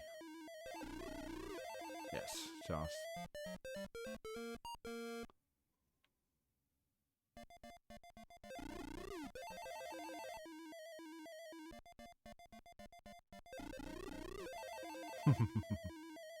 Yeah. Crying we save for other times, you know. We can cry enough after.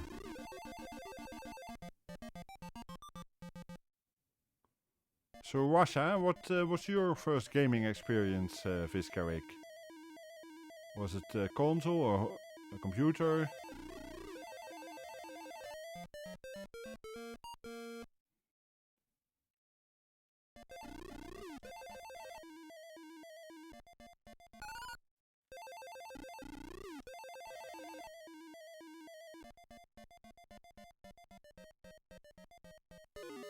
Oops. Bad timing there.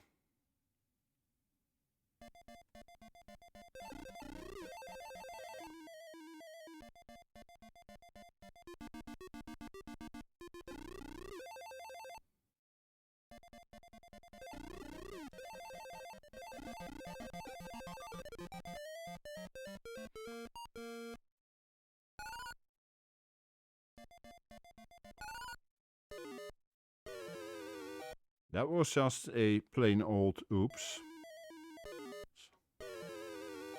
Yeah.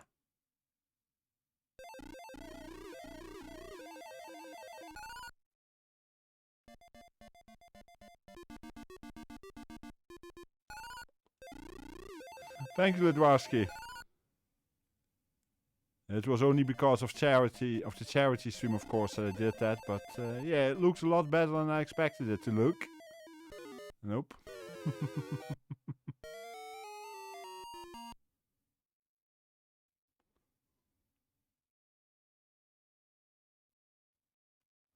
Okay, Deviant Fish, welcome in, by the way, and I'll do a reading. Perfect. While in the meantime, there's a Pokemon coming out. Let's see, what do we have? 8-bit review, number 123.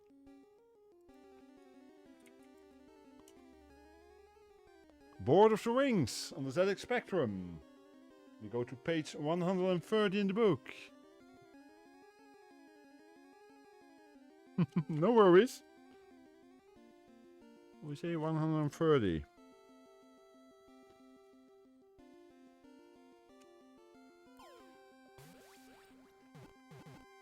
Lord of the Rings. It's a techno adventure.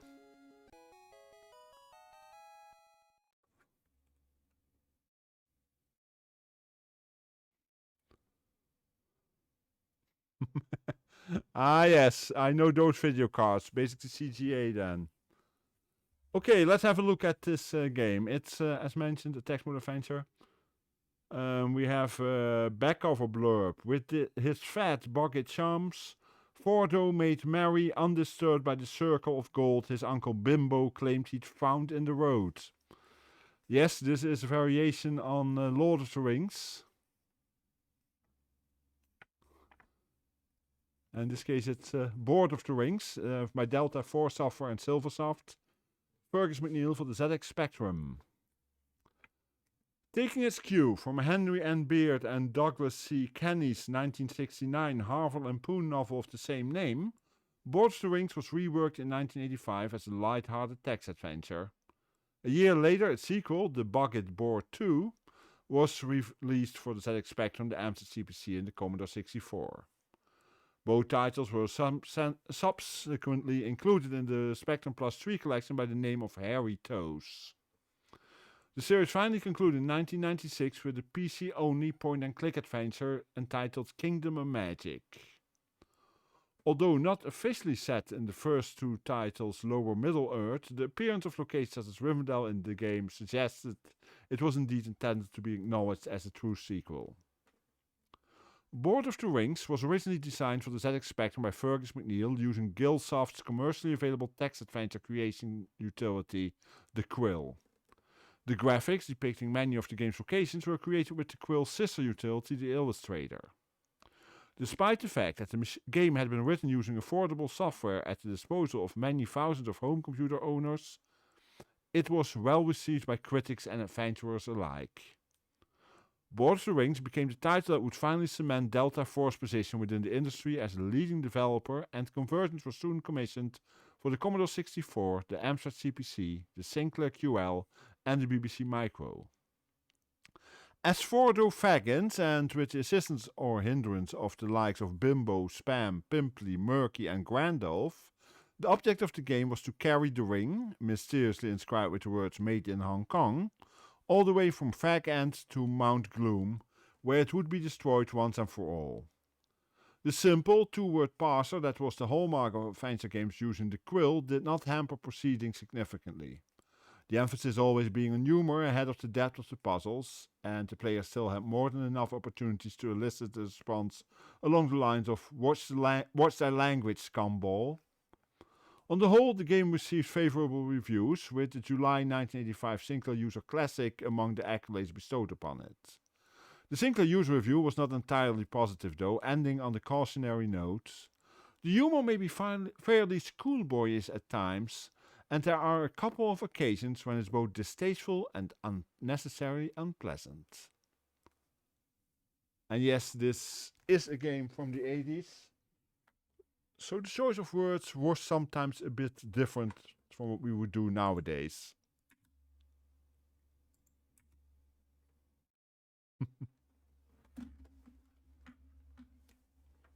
Wrong controller. Too many controllers here.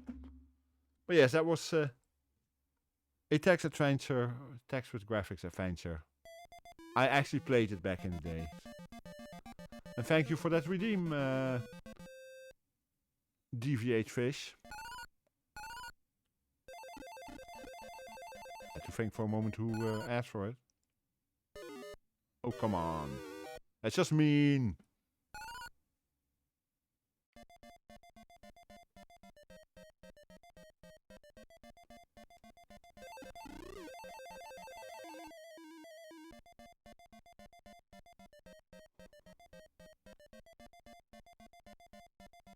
That's nice. Because that means I have a chance of catching this one.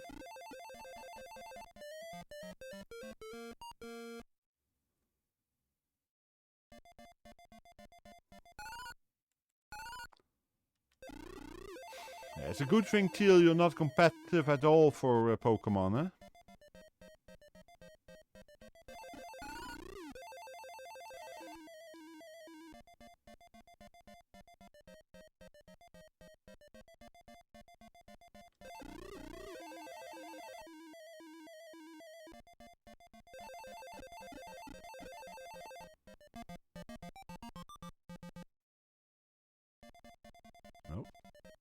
gonna go over there, so I do it this way.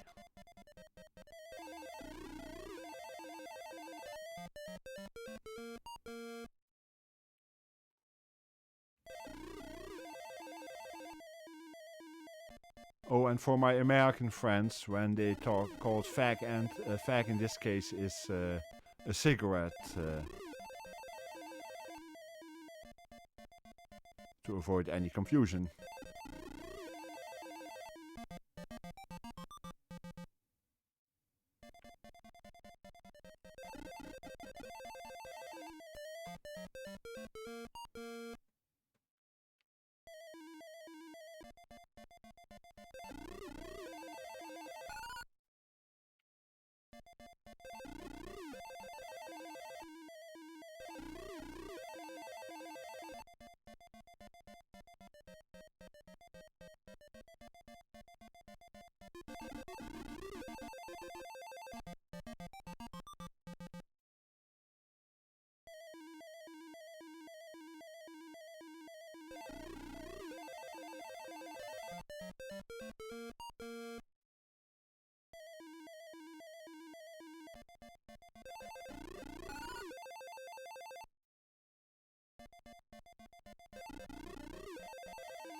Hey, Sigabjorn!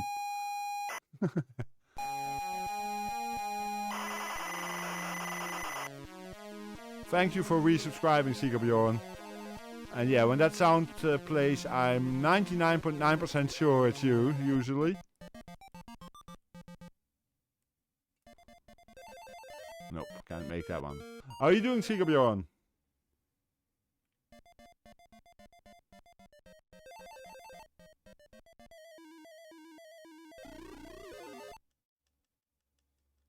Vacation, that sounds good. I know it has become a thing, eh, Sigabjorn? You like that one.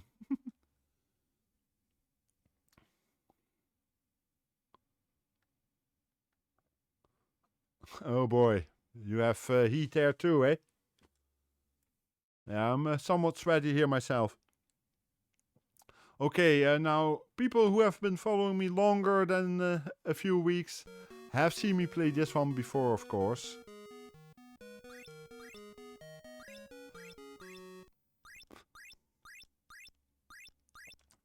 This is one of the versions of Frogger with the most irritating way of controlling, because you need to push a direction and then push the jump button to actually move.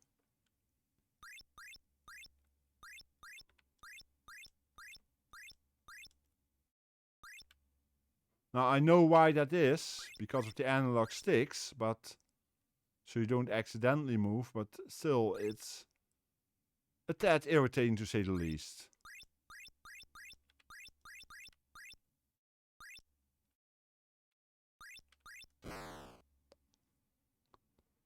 Like there, I completely missed out there because I forgot about that issue.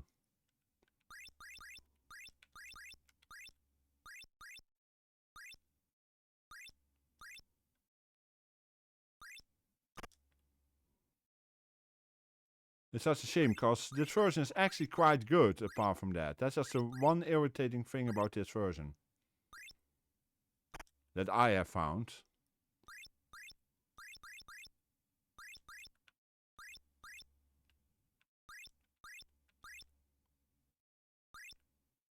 Let's just complete the level then.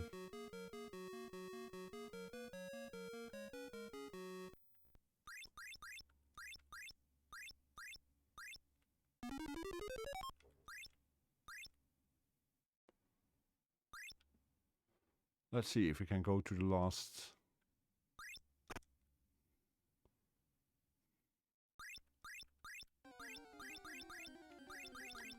For those who are a bit newer to my channel, I at one point did a stream all about Frogger with basically playing every official release I was able to play on my MiSTer, and a few even on emulation instead. seem to remember it was something like 13 versions or something like that. No, there were more, 25 or something. And this was one of the versions we played then.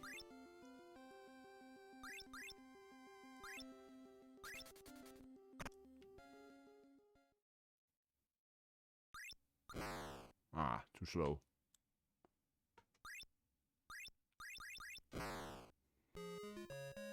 That was stupid.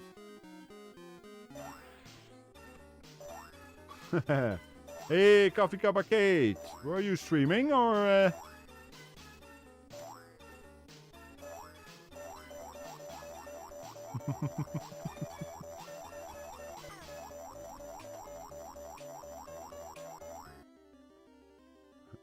How you doing, Coffee Cup Arcade? Well, let's have a look. What were you doing? Playing retro, and what were you playing? How are you doing, Coffee Cup Arcade? How was your stream?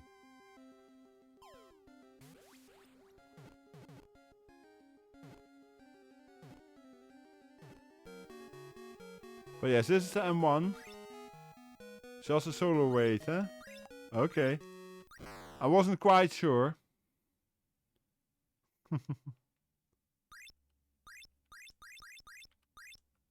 So I wasn't taking the risk, just in case you were actually streaming.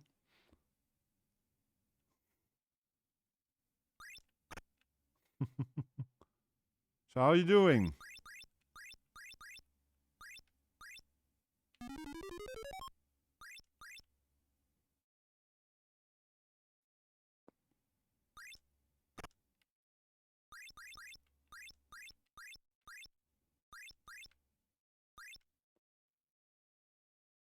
And do you have any experience with the Atari 5200 that I'm playing games from now?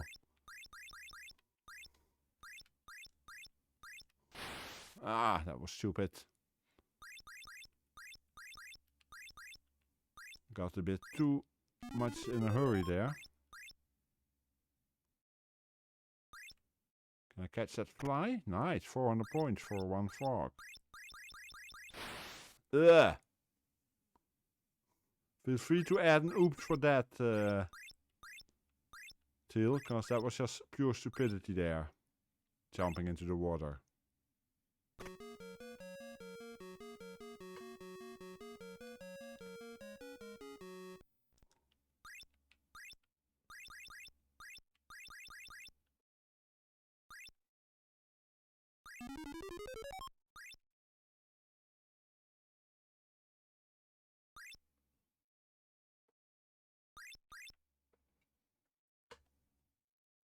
Can I make this? Yes.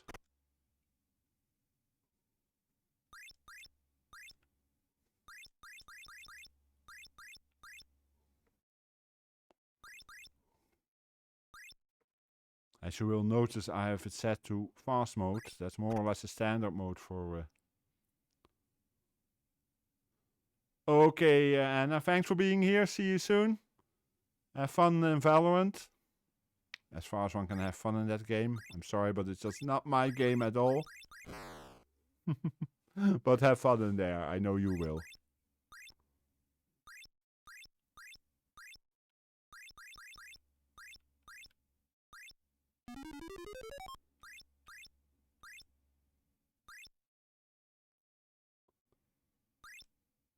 I understand. Bye-bye for now.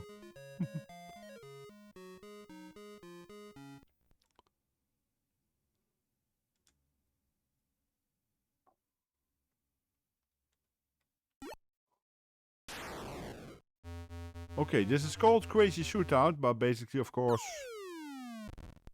this is a different game that we know. A variation on Berserk.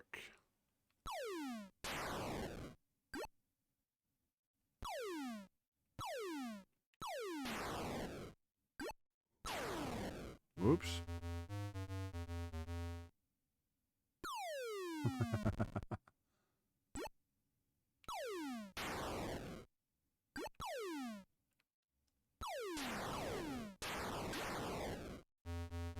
I don't like that they respawn that quickly at random locations.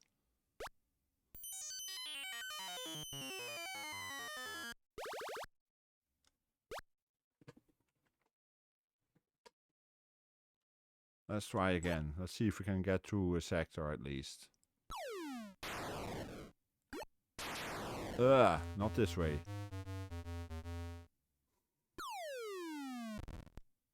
The random respawns make it a bit harder.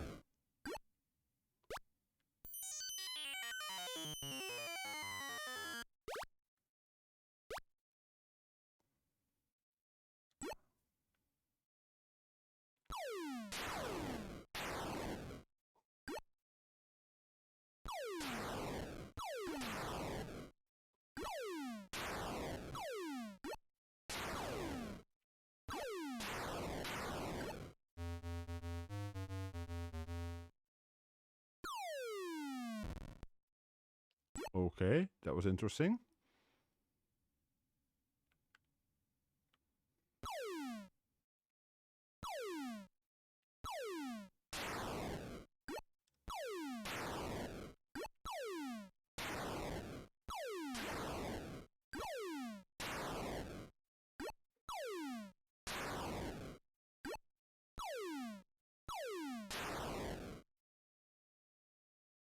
Okay, now they don't respawn, so I have to finish a number of opponents, it seems.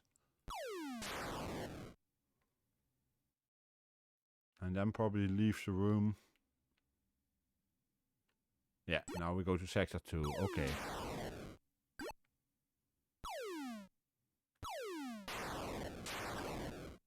Oops, that was a wall.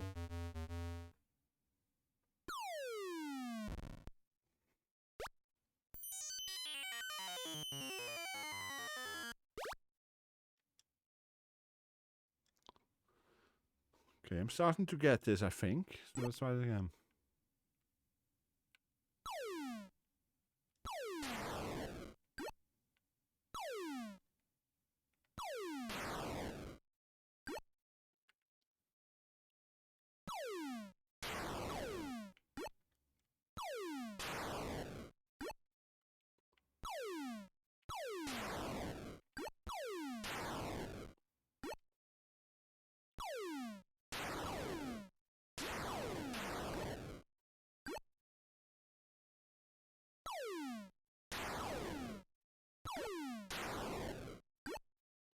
Still respawning.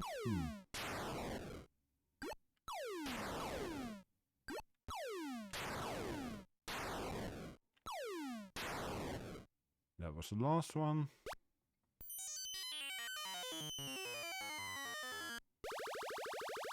Yeah, those games are quite good, although I don't play them that often, but they are quite good. Bonus points.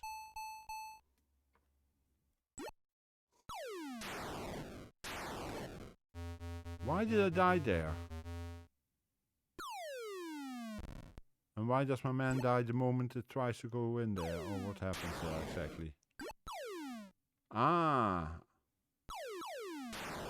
They start shooting at me now. That's what happens.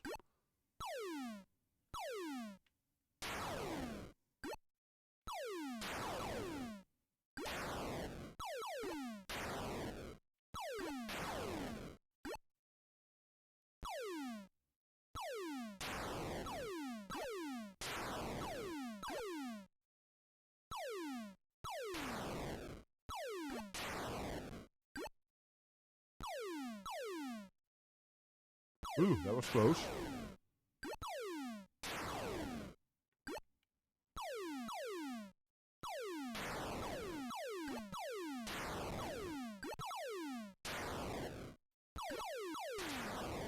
And it killed me too.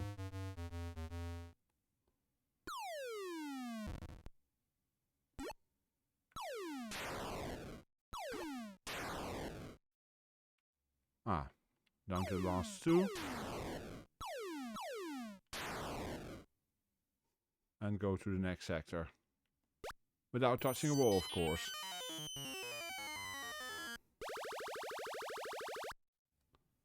It's actually not a bad game.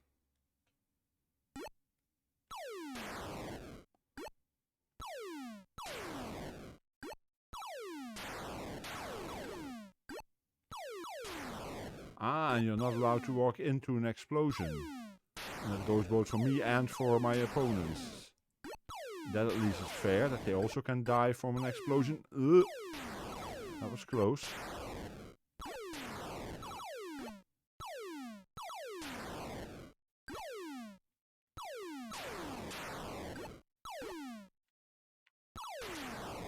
And I die.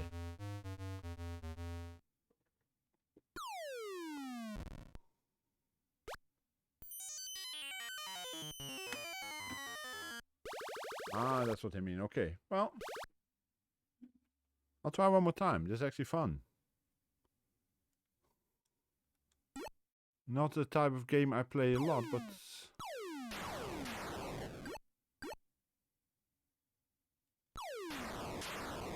yeah, don't walk into the explosion, Frodo, remember? Old age, eh?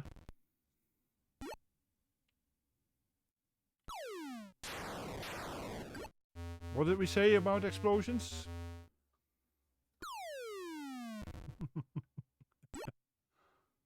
Oh boy.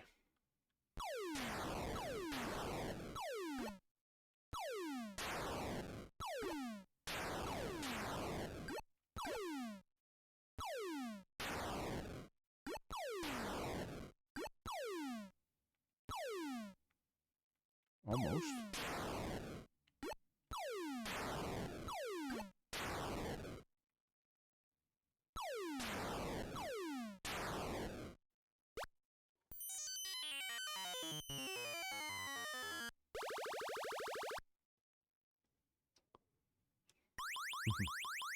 Bonus points.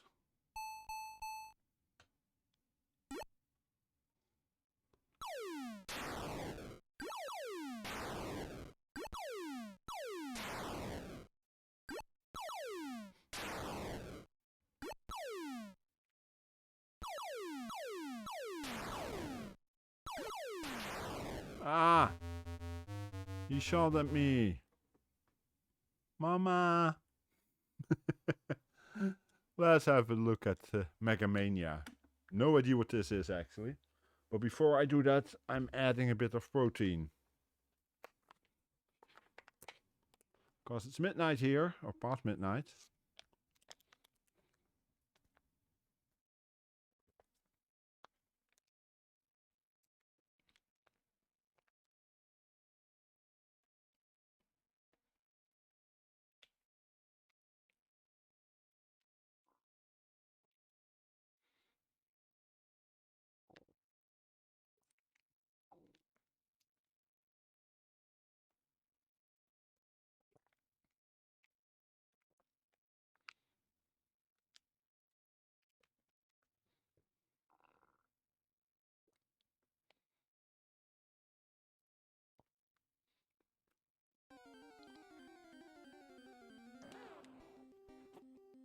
Is there Pokemon coming out? What do we have? A Bulbasaur, okay.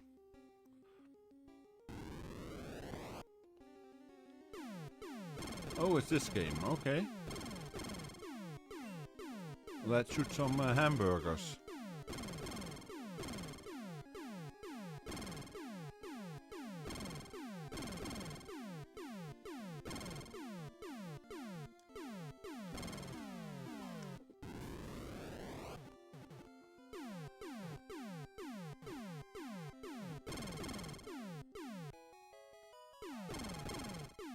So we are basically some starship, and we're shooting at hamburgers earlier.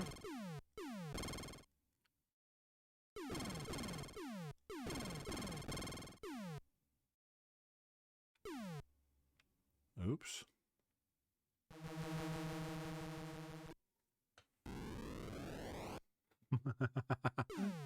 Yeah, Curtis, exactly.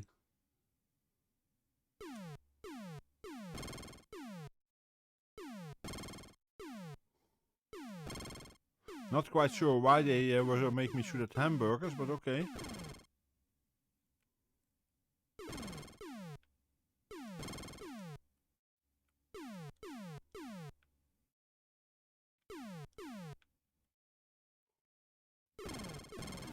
Gotcha.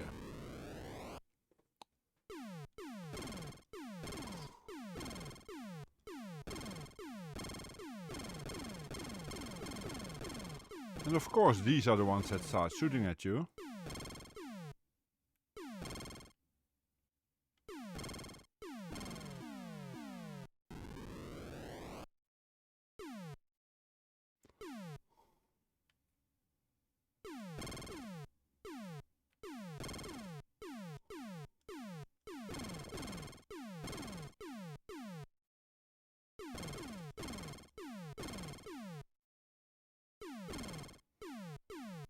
Ah, and I'm dead. Yeah.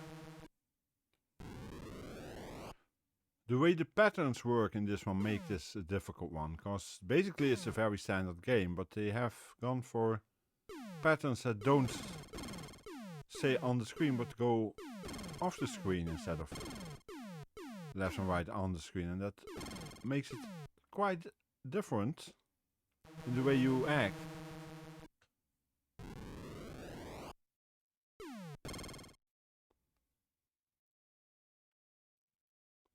I guess there's some ship coming somewhere, but it's still further up. Ah, there we go.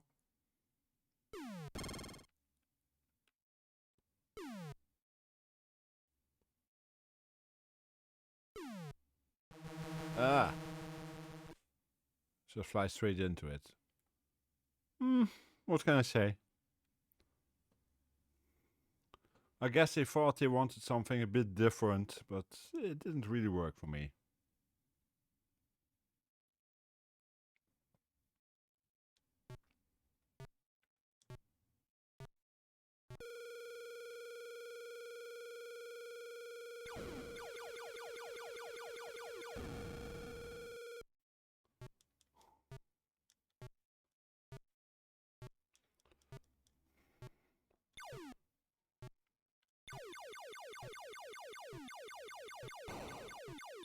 For whatever reason, they didn't dare call this asteroids, I guess.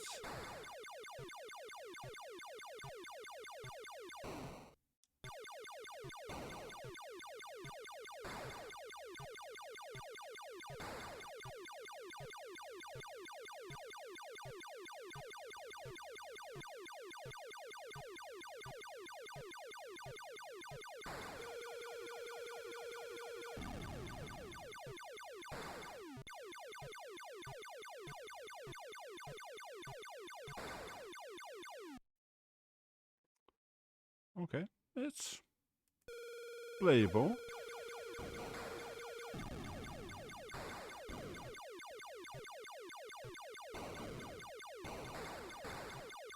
It loses a bit of its charm with the colorful graphics, I feel.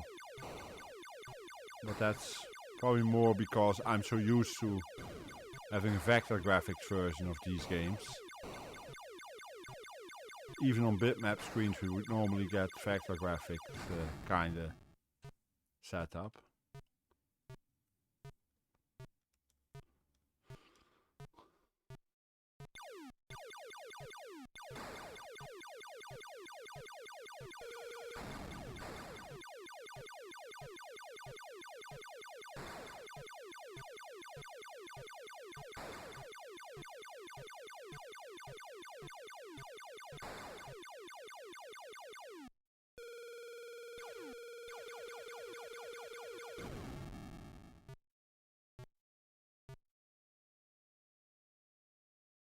Let's try one more time.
Always difficult to get that last one, but there we go.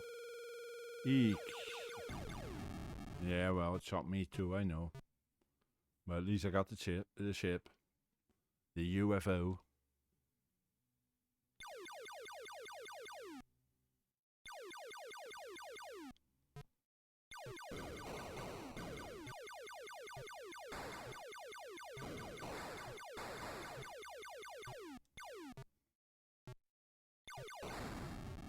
Oops. That was unlucky.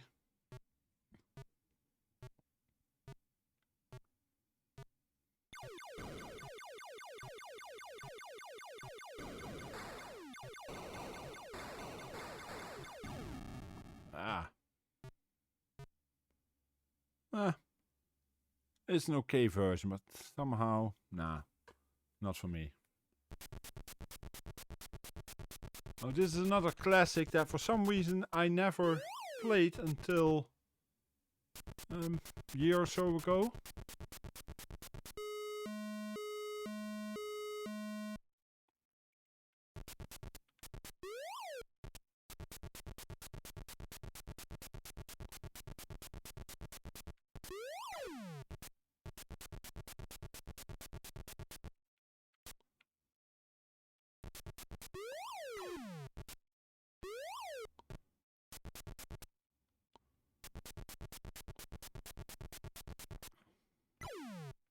I just never know when I can or cannot touch the opponents. I never know what's a weapon and what isn't.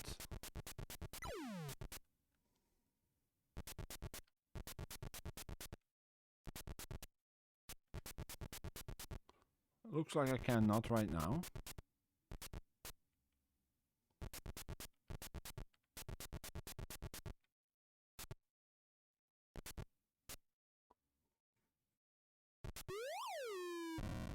That was wrong. It sounds familiar, Litraski, but I'm not quite sure.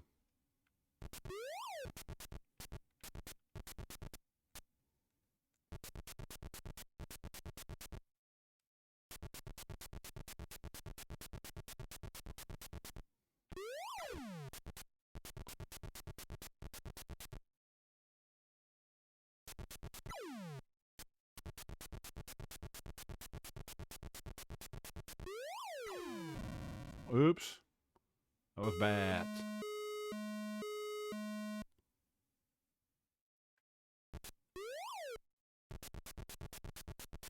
Okay. I think I've seen it, but I'm not 100% sure. We'll have to check it out at some point.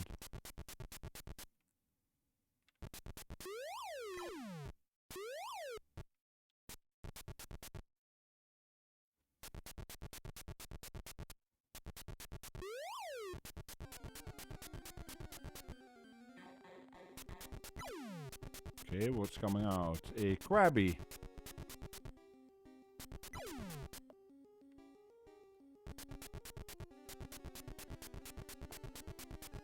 Not sure if anyone's interested in a Krabby. I know Teal is probably busy with work.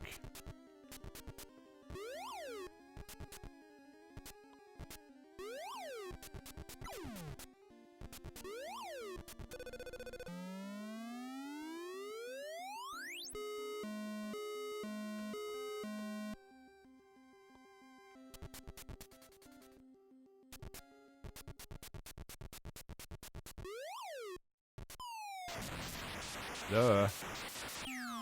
Timing is everything, Frodo. But yeah, this is Miner 2049er, which I basically only knew of because it was one of the games that Matt Smith used as a bit of a trigger to make Manic Miner, which was quite a different platform game, but it gave him some ideas, I guess. Now, Moon Patrol I do remember. Because I played this in the arcade. Okay, let me see what the buttons are. Okay.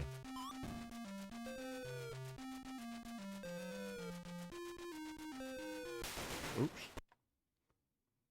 Should keep a bit more speed than that. Okay.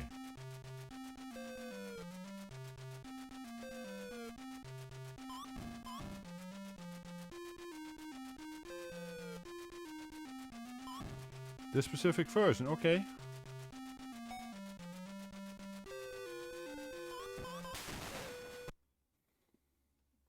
Yeah, so basically the same on, mostly.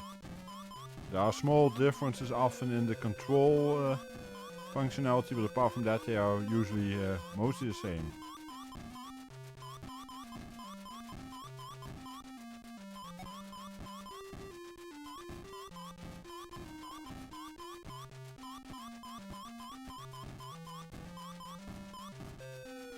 I find the vehicle a bit disappointing.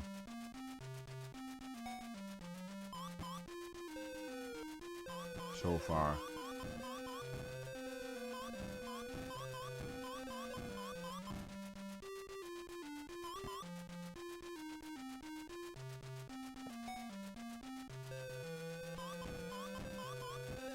I was just gonna say that will probably make holes.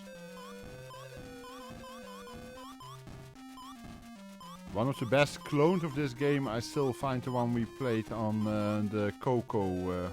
Can't think of the name now, but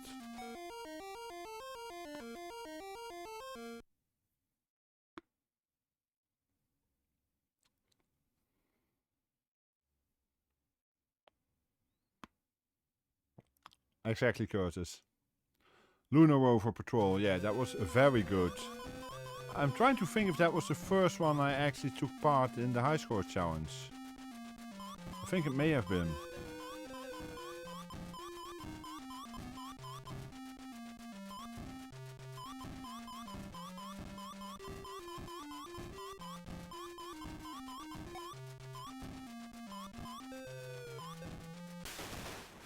But it was one of the first at least that I did. And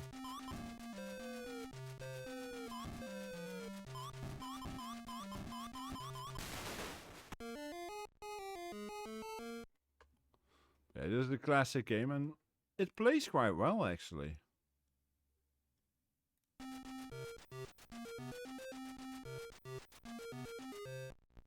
But that vehicle, yeah, that sprite just looks bad.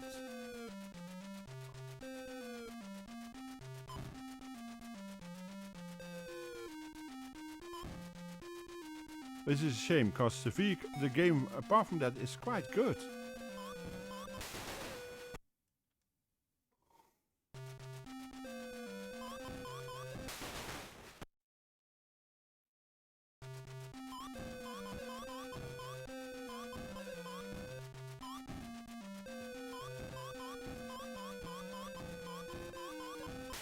Ah, come on.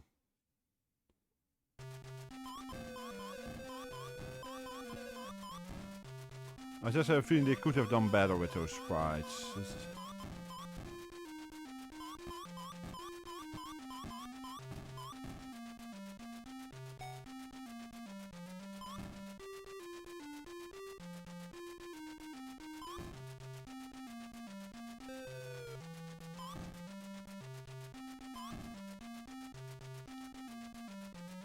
I don't remember all the patterns anymore, so... Ah. Yeah, it plays well, but that's it. Okay, Miss Pac-Man. We of course saw Pac-Man earlier for this system, and that was pretty good. I wonder what Miss Pac-Man's like.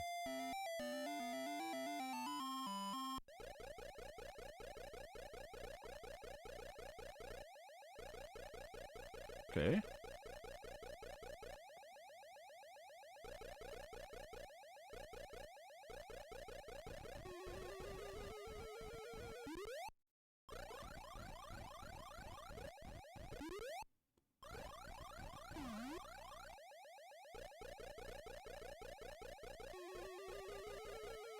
That looks quite good, plays quite good too so far. What did they do with the maps?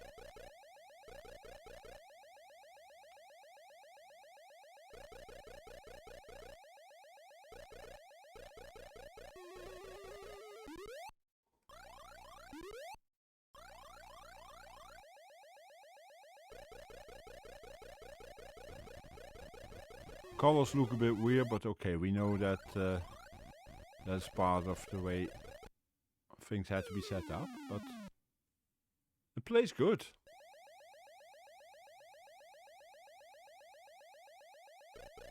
Unlike me, I don't play well, but the game is good. Can I make that? Not this way. Bummer.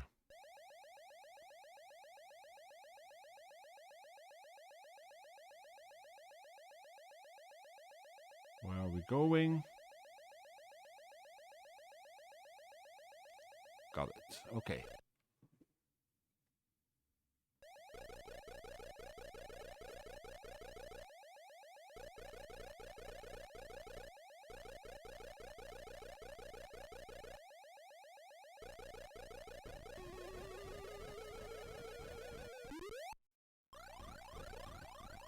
First of all, I like the fact that yes, it is indeed as much more difficult as Miss Pac-Man in the arcade was compared to the original Pac-Man, so that's good.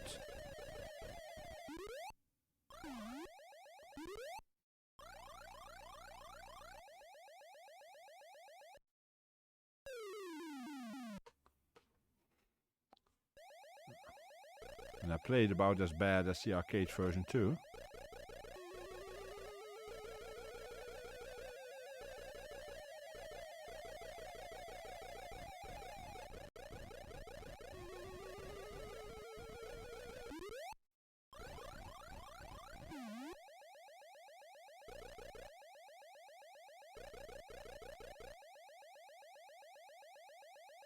Let's wait a few. Go back.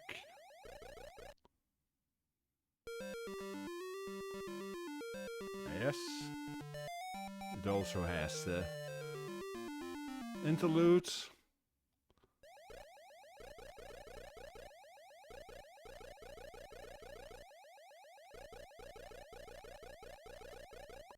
Ah, I didn't expect it to come back there.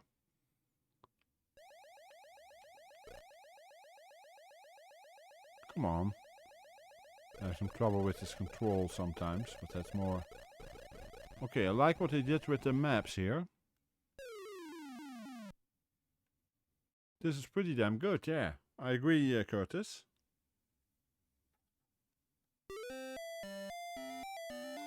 Sound is decent. Graphics are decent.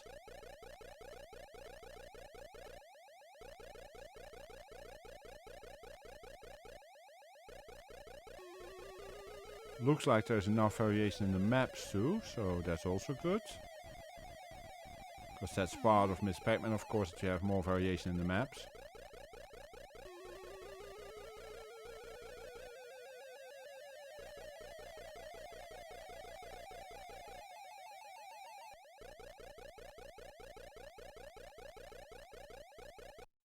Ugh. That was too slow, Frodo. Come on.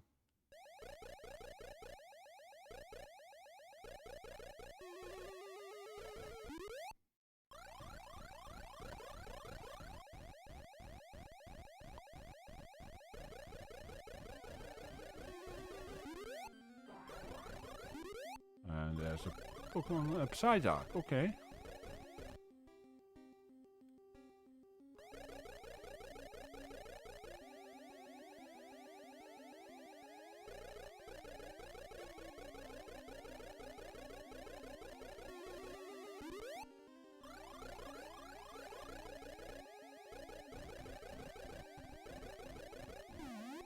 Thank you, strawberry is for me.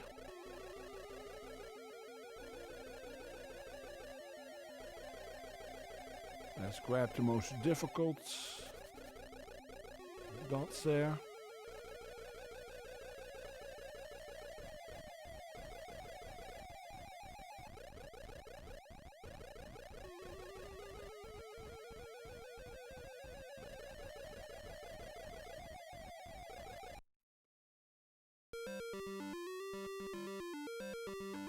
I can't help that, Teal, but if you want to, I can see what we get this time, if I hit it correctly. I guess I didn't.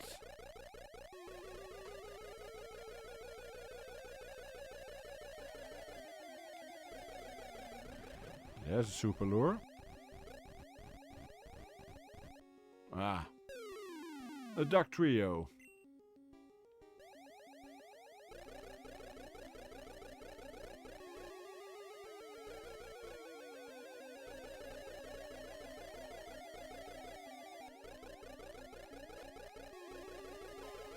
I like the choice they made for the map in this one.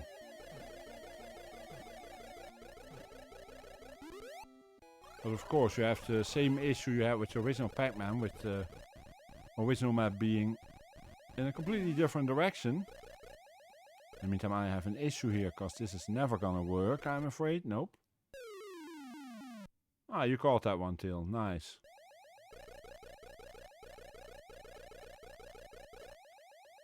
Okay, I can at least get this one.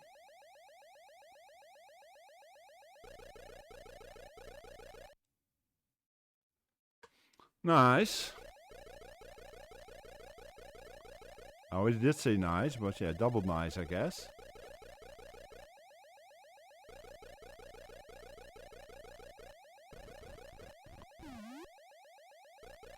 Ah, it's a pretzel level, yes, of course.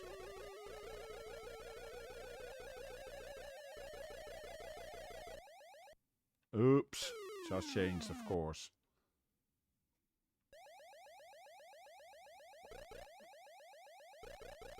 Yeah, this is quite good.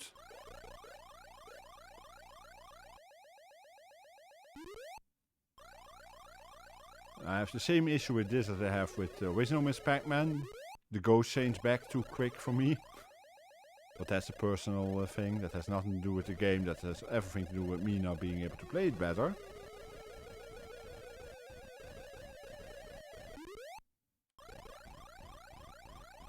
Ooh, that almost went wrong there.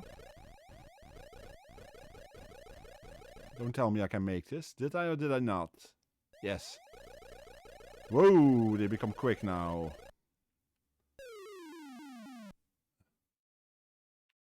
The skill level suddenly goes up a lot here.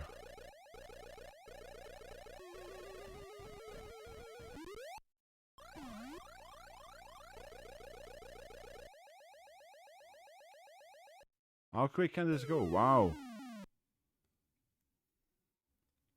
That was a bit more of a leap than I expected in speed.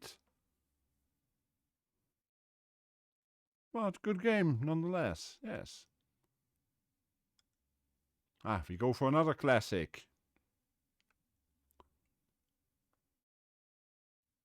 Okay, Lidrasky, thanks for being here. Have a good night and hope to see you again soon. Don't be a stranger, eh?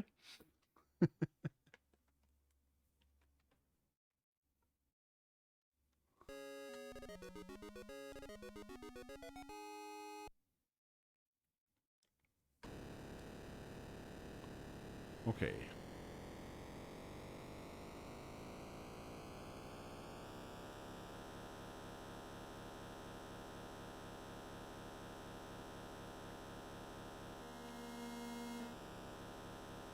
How do I change gear? Ah. That way.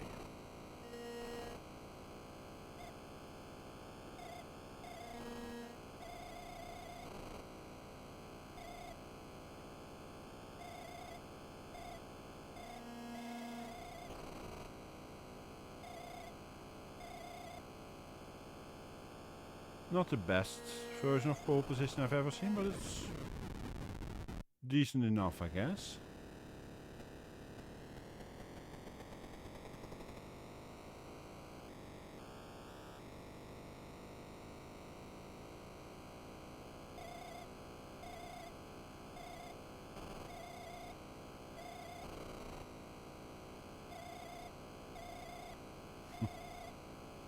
That's one long turn there.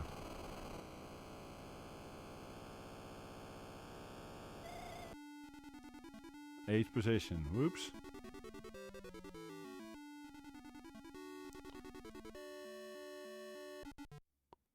Bonus 0.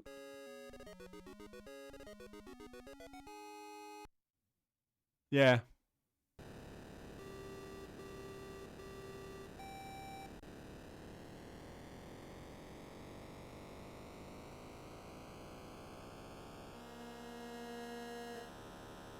At least they made the cars different colors, that's something. But yeah, the sprites are a bit limited. Although you do get an idea of the speed by the flickering of the tires.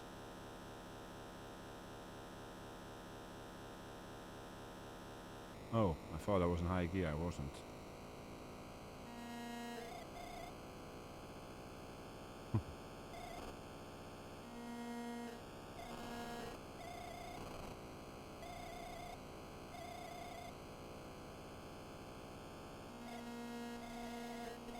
Oh, how did I get through there?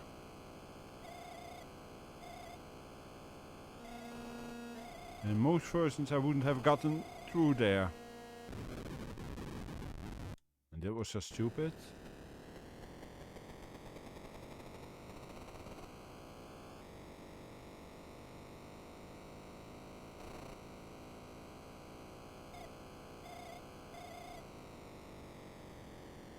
And time out.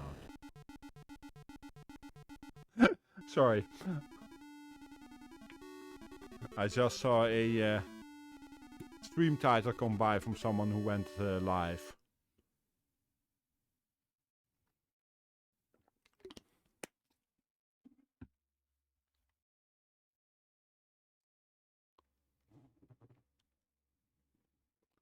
Let's go to Q-bert. Now how is the control on this one? Oh no, they did it again. You have to combine with the fire button.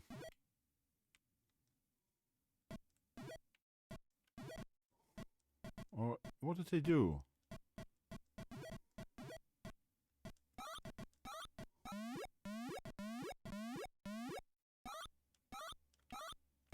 Something weird going on with controls here. Because I can only jump. I'm guessing this needs an analog stick. Let me see if that's a problem. That therefore doesn't work.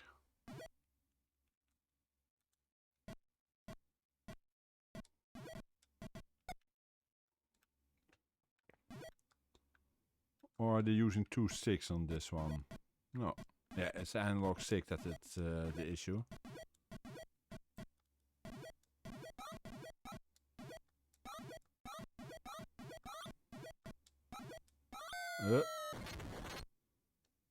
And you don't jump unless you hit the jump key again. So it's similar to what we had with the Frogger.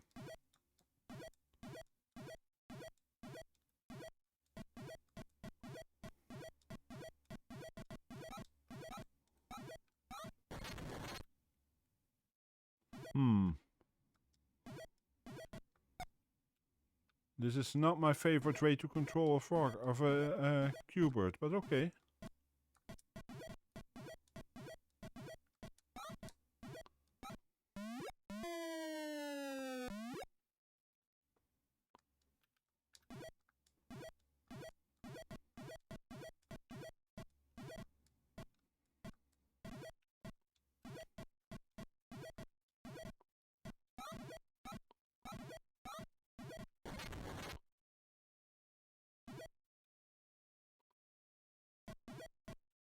Oh well.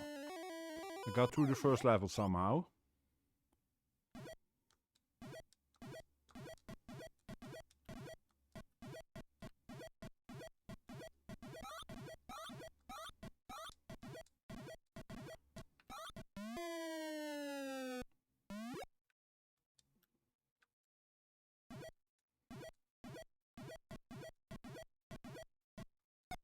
Yeah.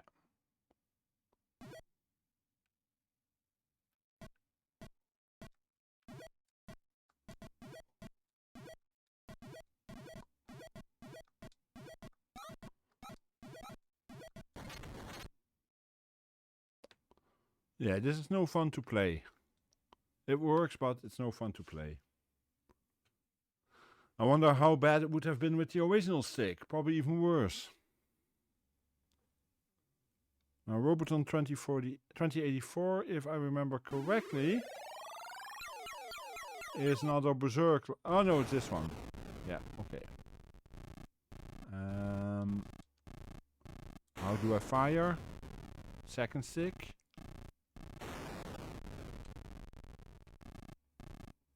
Yeah.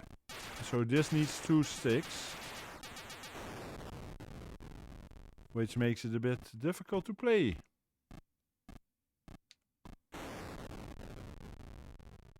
Which is a shame, because these games can be fun. But 2 sticks I cannot really do on this setup. I would need a different setup for that. Yeah.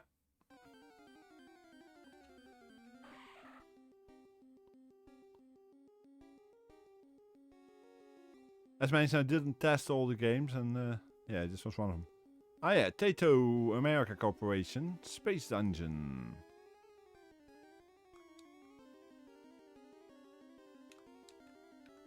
Now I'm trying to think what I had to do in this one. I know how to move, but... Do I have to pick this up? Yes. Okay, that's it. And then go to the next one. I don't seem to be able to fire in any way, unless that's also on a separate stick. Let me see this. Yeah, that's once again a separate stick, so not really an option.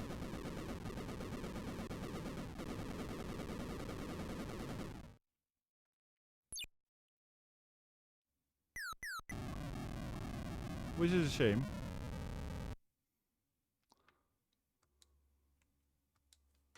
I just have to make sure I arrange something with the dual stick, but that will mean setting something up separately. And let's go for... oh, something shot me there. This at least doesn't need a separate stick.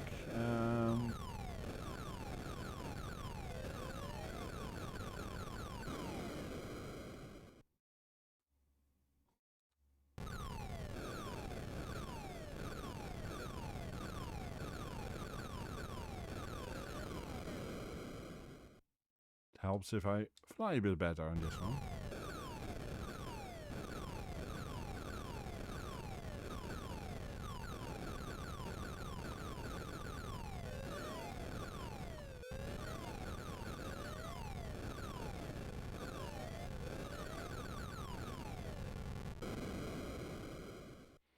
I've never been good at this game.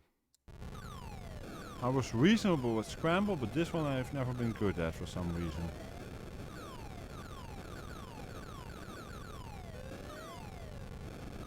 I would think they are pretty similar, but for some reason, somehow I just never have been able to get through this one.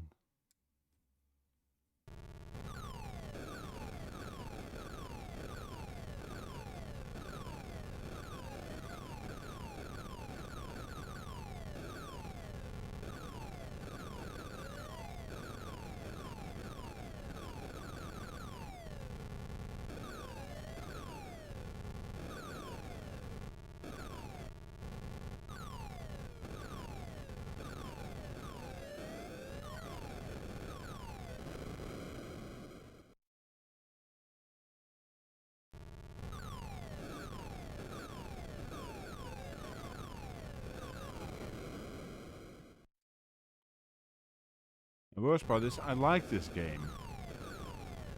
I just stink at it.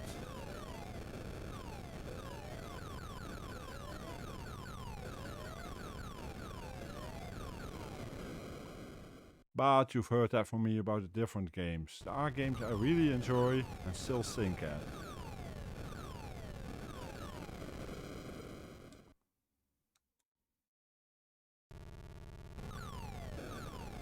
Super Cobra.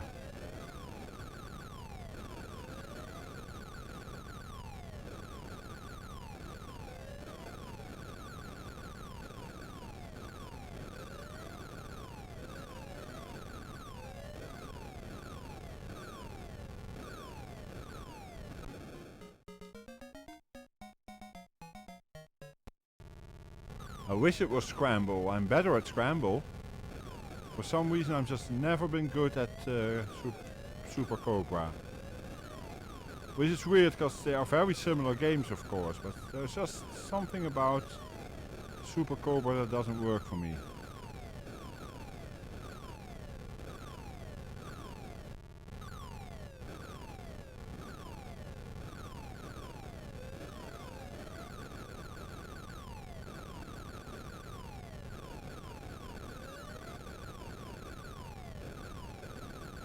I'm actually getting further than I would normally expect to get in this.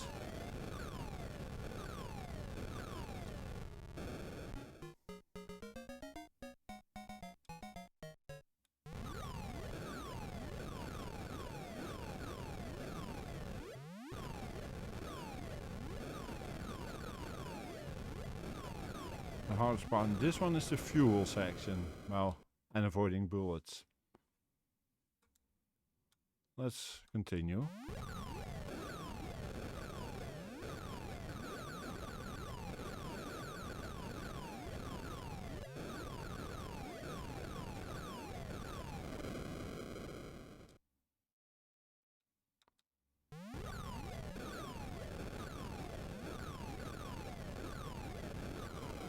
And what's for supper, Curtis?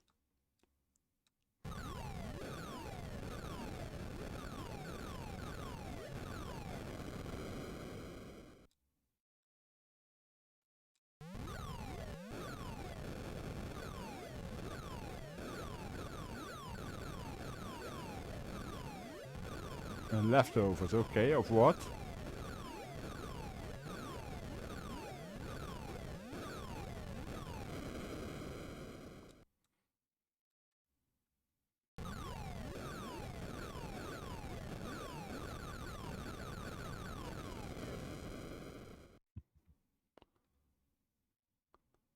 Okay, I'll give it one more try. Okay, sounds good.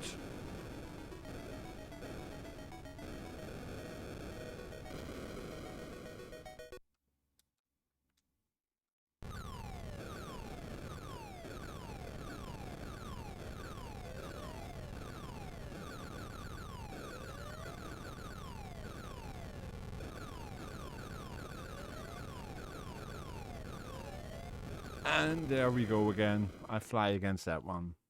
So stupid. I know better. I should at least.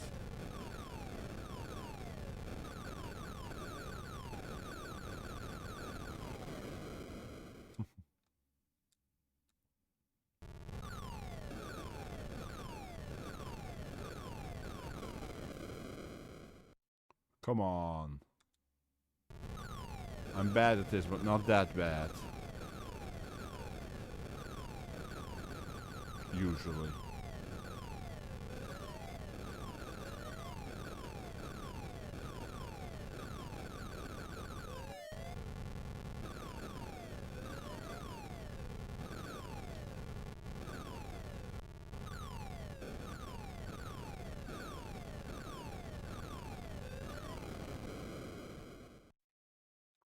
Okay, I'll do one continue.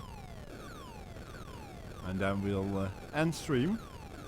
So I have to start thinking about someone to rate. If anyone has any suggestions, feel free to drop them in chat.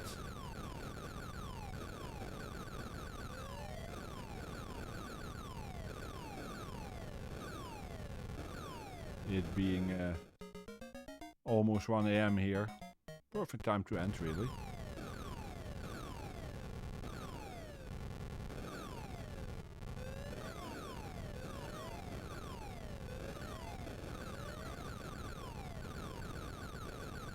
I could use some fuel, there we go.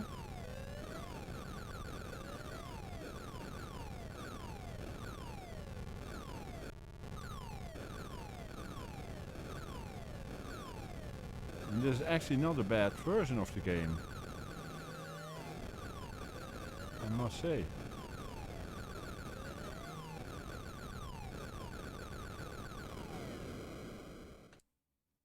Controls are a bit touchy, but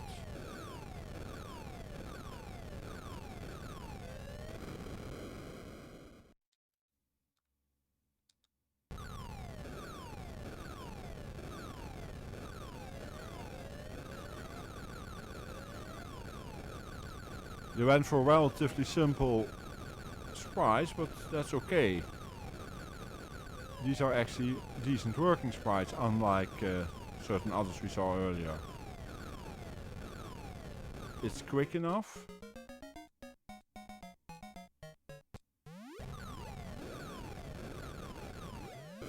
Oops. I would have wanted to hit that one. Stupid.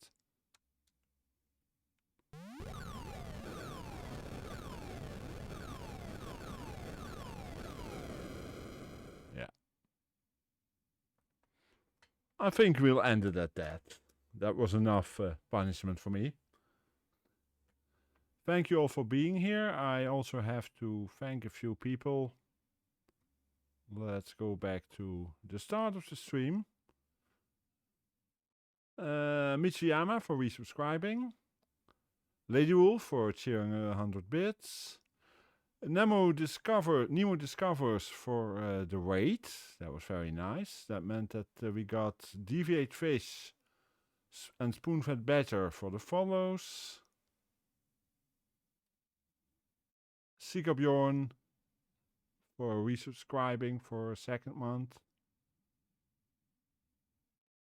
And of course, thanking everyone who was here to watch, because I liked it. I hope you guys did too. And in the meantime, I'm looking for who we can raid.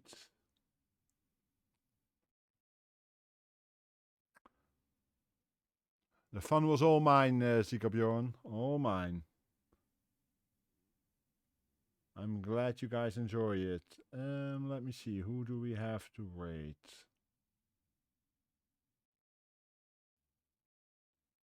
Yeah, I think we will raid a friend we haven't raided in a while. Yeah, well, at least raid 1 is a real raid, unlike raid 0. Thank you for being here, Teal. Yeah, we're going to raid a friend I haven't raided in a while, who became a friend through a raid actually that I did a long time ago.